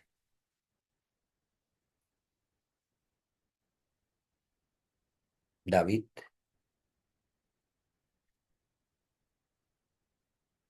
Buenas noches, si me logran escuchar bien ahí. Perfecto. Bueno, buenas noches, doctor Wilson López. En primer lugar, saludos por acá desde Pasto. Mi mayor admiración sobre todo lo que nos ha comentado. Créanme que es eh, un aliciente para mí escuchar ese tipo de experiencias que usted ha tenido en todo lo que es el análisis de la conducta en la parte de Colombia. Yo tenía una pregunta, más que todo pues enfocada a la parte personal. Siento que pues también es importante que muchas cosas uno empiece a estudiar dentro de la psicología en la parte de la conducta, ¿sí? En todo el análisis conductual. Eh, Hay experiencias que yo siento que a uno lo marcan demasiado y dice, aquí de pronto esto movió ciertas fibras de mi cuerpo, ciertas fibras de mi conducta que de pronto a lo mejor me hicieron orientar a decir, esto es lo que sirve y yo me voy a orientar a eso. Entonces mi pregunta es, en toda su trayectoria, pues como analista de la conducta, ¿hubo alguna experiencia, no sé, pues ya sea personal, que haya sido particularmente significativa y que lo haya llevado a confirmar que este enfoque era el camino correcto para usted? Sí, eh, yo creo que hay varias. Yo creo que cuando uno piensa estas cosas, uno dice, por ejemplo, yo tuve una pareja y me fui a separar y fui a un psicólogo, una psicóloga conductista, que fue mi madrina de matrimonio, que lo primero que me hace en la sesión, mi esposa actual me dice, no, yo no voy a tener nada con usted hasta que usted no vaya al psicólogo. Y yo ya había ido a un psicólogo psicoanalista y a otros psicólogos. Entonces voy donde este psicóloga y me dice cuando llego a la consulta, oiga, ¿y usted qué quiere de la vida y qué no quiere? Yo le digo, pero usted es psicóloga conductista, ¿qué hace preguntándome eso? No, yo iba con la idea de que esa era una pregunta que no se hacían los psicólogos en terapia. Y era una pregunta absolutamente conductista. La pregunta por qué quiero y qué no quiero en la vida. Era una pregunta por lo que dirían hoy los terapeutas de tercera generación, por los valores. ¿Por qué cosas comportamentalmente no quiero volver a tener? No quiero en mi vida cotidiana. Y aprendí un montón con ella. Ahí hubo un elemento de ruptura importante porque dijo, uy, claro, esta es una forma de pensar. Ella había estudiado con Leonidas Castro, que se han formado en el conductismo teleológico de Racklin y en una visión de autocontrol y toda esa historia. Entonces, todas esas preguntas eran una visión distinta del conductismo de segunda generación, era más conductismo de tercera generación, conductismo teleológico de Racklin y demás. Entonces ahí hay un tema importante, pero seguramente también temas importantes tienen que ver pues con que me van a llevar a que me interese más que la clínica, el tema de la psicología social. Va a tener que ver con que yo decía, "Ay, pero es que yo no vivo en Estados Unidos ni en Brasil, sino vivo en Colombia, un país que está marcado por el conflicto". Entonces, claro, cuando mi tesis de doctorado en Santiago de Compostela es una tesis sobre cómo los medios de comunicación influían en eso, pero José Manuel Saucedo, que fue mi director, a quien admiro, quiero profundamente, pues él no era conductista. La psicología española social no era conductista, más despreciaba el conductismo. Todavía no tienen claridad de la importancia del conductismo y la lectura conductual. Pero yo que me iba a poner a pelear eso con él. Yo lo que hice fue aprender un montón de cosas de él, de cómo los medios incidían, escribir con él, entender con él. Me hago entender, o sea, lo que creo es, y yo creo que en el final de mi vida voy a escribir sobre esas cosas. Repito, ahora tengo muchas cosas urgentes que son de urgencia, pero creo que, no sé, al final de mi vida tendré que escribir sobre esos puentes que hay que tender de esa noción mertoniana de teorías del alcance intermedio, cómo hablamos, con quién hablamos. Yo creo que hay que hablar mucho con la neurociencia, que nos supera, cada vez muestra que es más brutal y exitosa. Creo que hay que hablar mucho con la psicología social y la sociología, la sociopsicología, y por esos artículos que acabamos de publicar con José. Yo creo que lo que no hay que hacer es cerrarnos a preguntas y a explorar caminos teóricos y metodológicos de abordar temas, que hay cosas que tenemos que seguir explorando.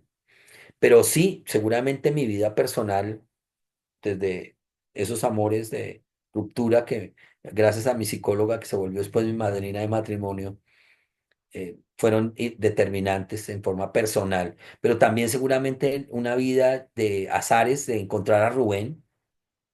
Eso fue un puro azar, yo no era parte, sino que William Rodríguez, que está en una de esas fotos, por eso la puse, que murió muy joven desafortunadamente, me lleva a la casa de Rubén porque era amigo de Rubén. Y yo entro a la casa de Rubén y que Rubén me hubiese encargado el boletín de la MOC, que me hubiese dicho que yo podía escribir un artículo, un capítulo en su libro de Historia de la Psicología, que me hubiese dicho que yo, ¿me hago entender? O sea, miércoles, uno tener mentores que le muestran a uno que es posible hacer cosas, realizar sueños grandes, independientemente de donde usted esté, en Pasto o no, porque yo salí, yo vivía en un barrio popular en Bogotá que no tenía muchos recursos. Repito, mi mamá cabeza de familia, mi abuela cabeza de familia, madres cabeza de familias, y creo que la vida, el azar de las contingencias, la palabra contingencia, acuérdense que no es solamente relaciones de control, sino también son relaciones accidentales, ¿no?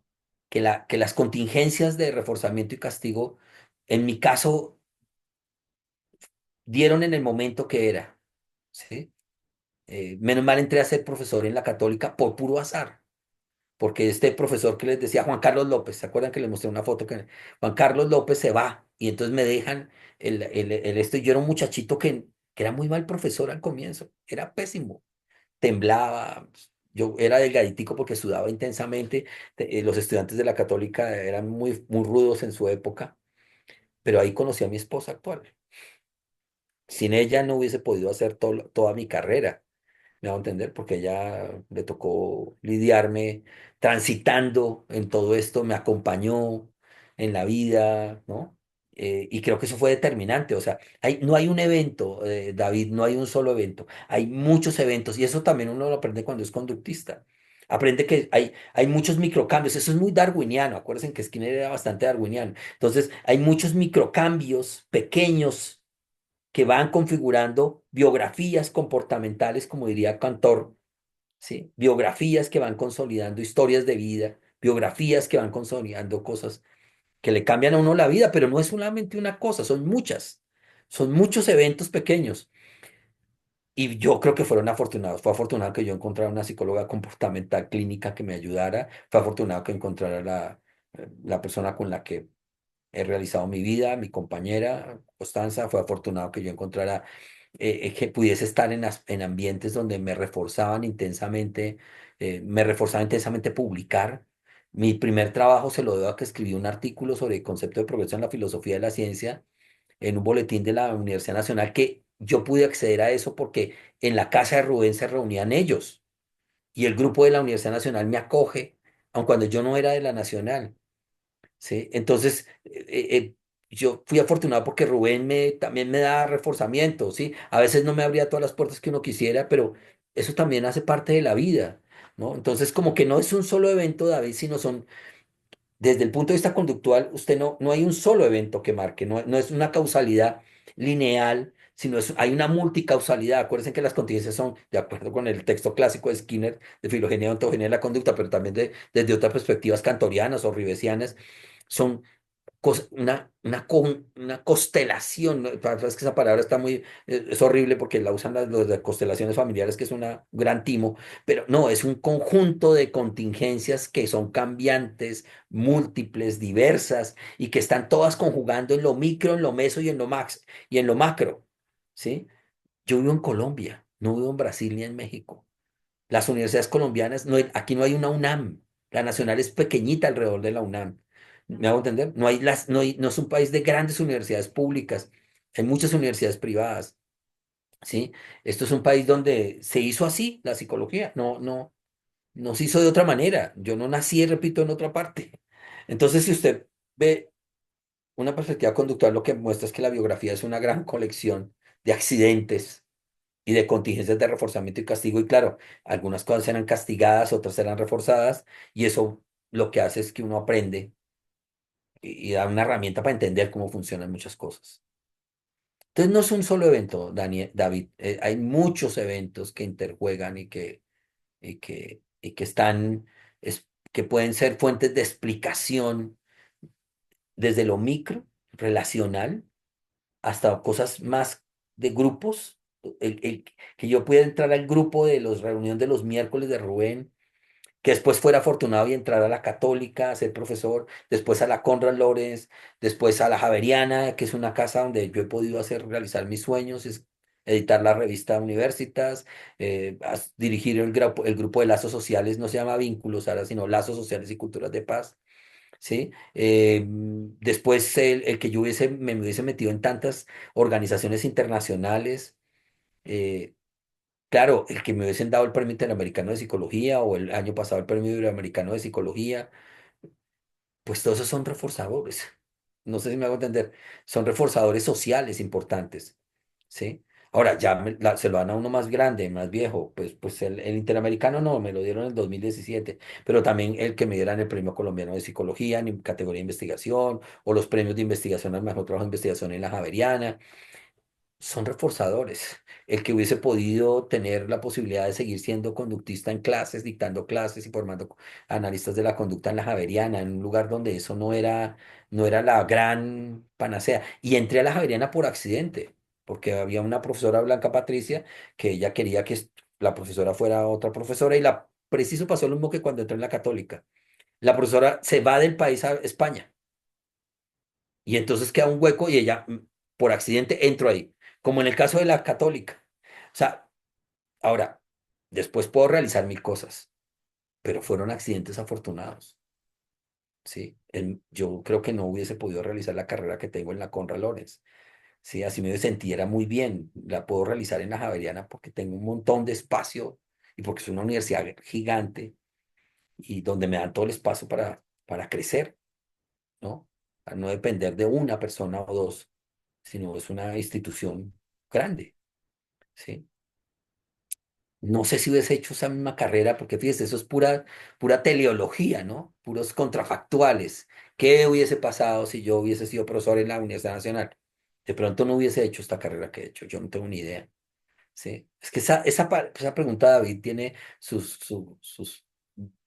contenido filosófico teleológico, si es posible una teleología a lo Racklin o no, o si es más conjuntos de accidentes microcontingenciales, mesocontingenciales y macrocontingenciales, o no sé, o sea, hay muchos conceptos que juegan ahí para explicar cómo se teje una biografía comportamental.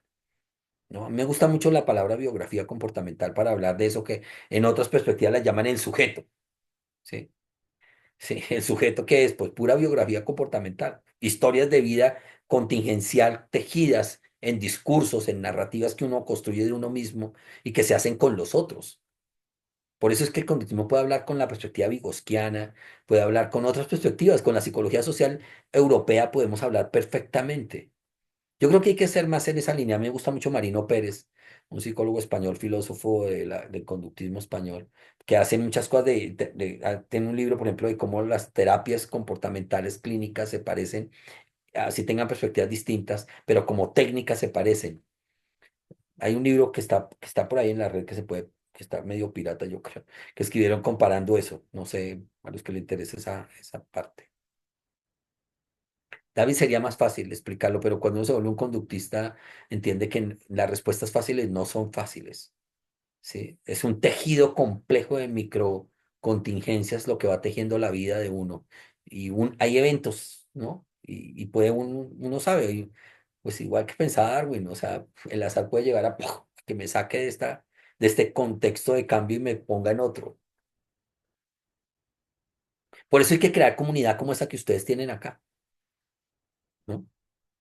Que se apoyan, que estudian entre ustedes, que se ponen exigencias, que leen textos, que se consiguen, ¿sí? Me hago entender que se ponen, dan de su tiempo y de su vida porque les apasiona esto, porque entienden el valor que esto tiene, que se van y se forman afuera, que se forman adentro, me hago entender, que construyen formas de formación paralela a lo que tienen, que dan más de ustedes, miran la hora que están y están aquí 20 personas en esta charla, oyendo un tipo sí, que está ahí, que ha hecho parte de la historia ya de la psicología en muchos sentidos, pero pues ustedes son 20.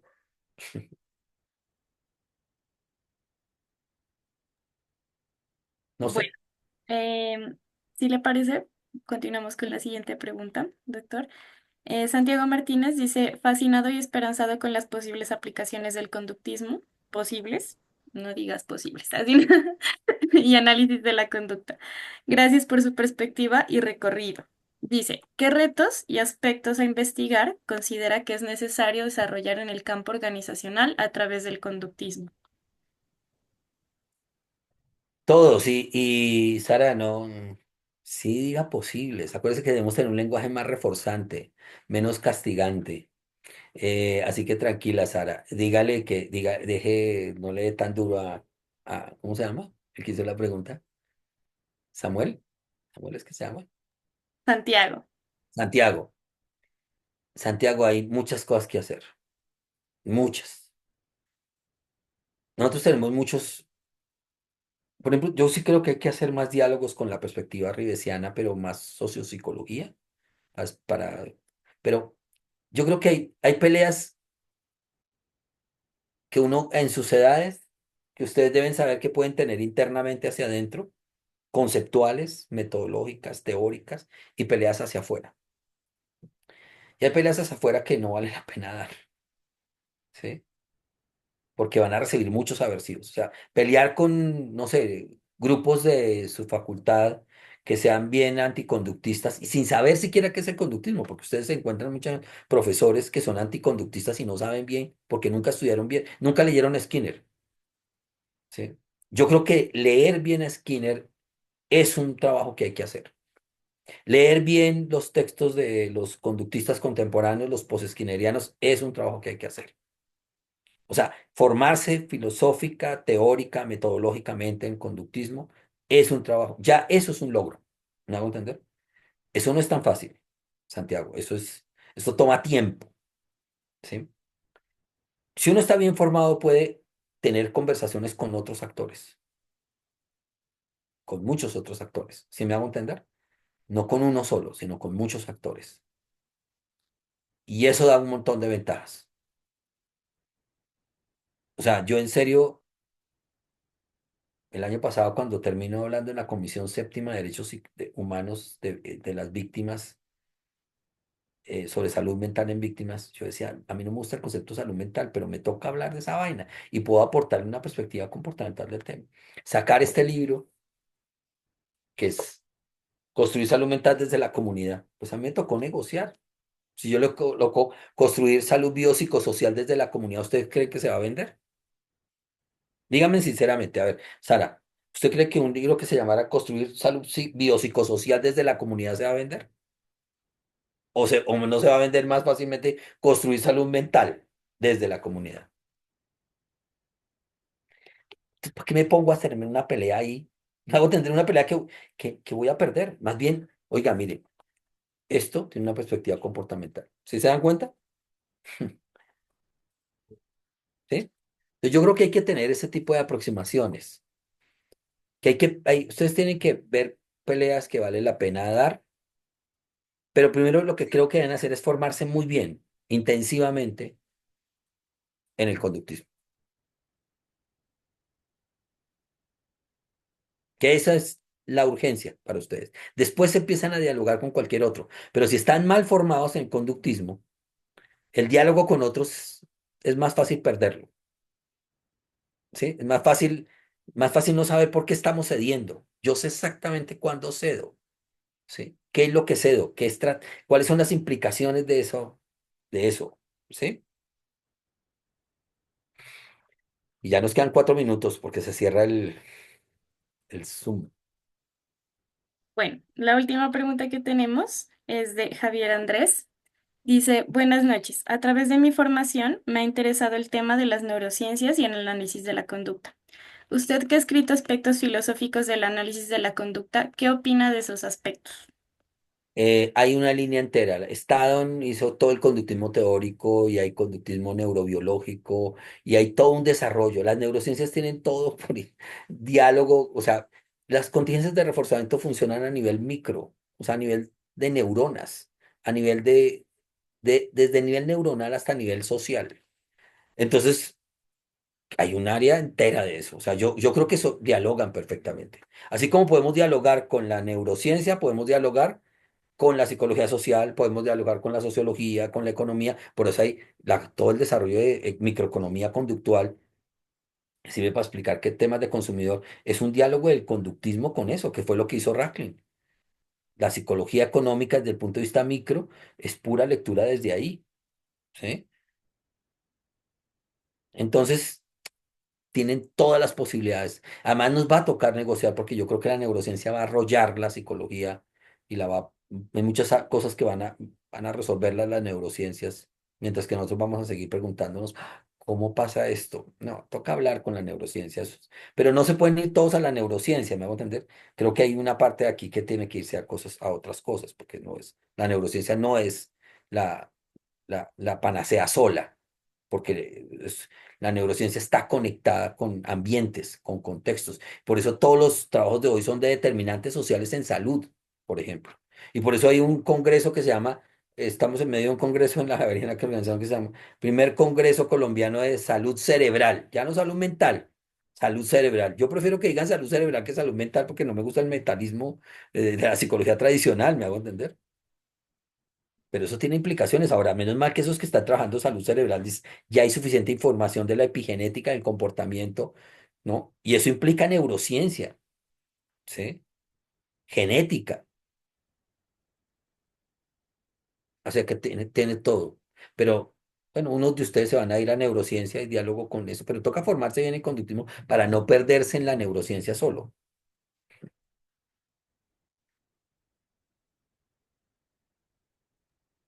Bueno, ya nos queda un minutico antes de terminar el Zoom.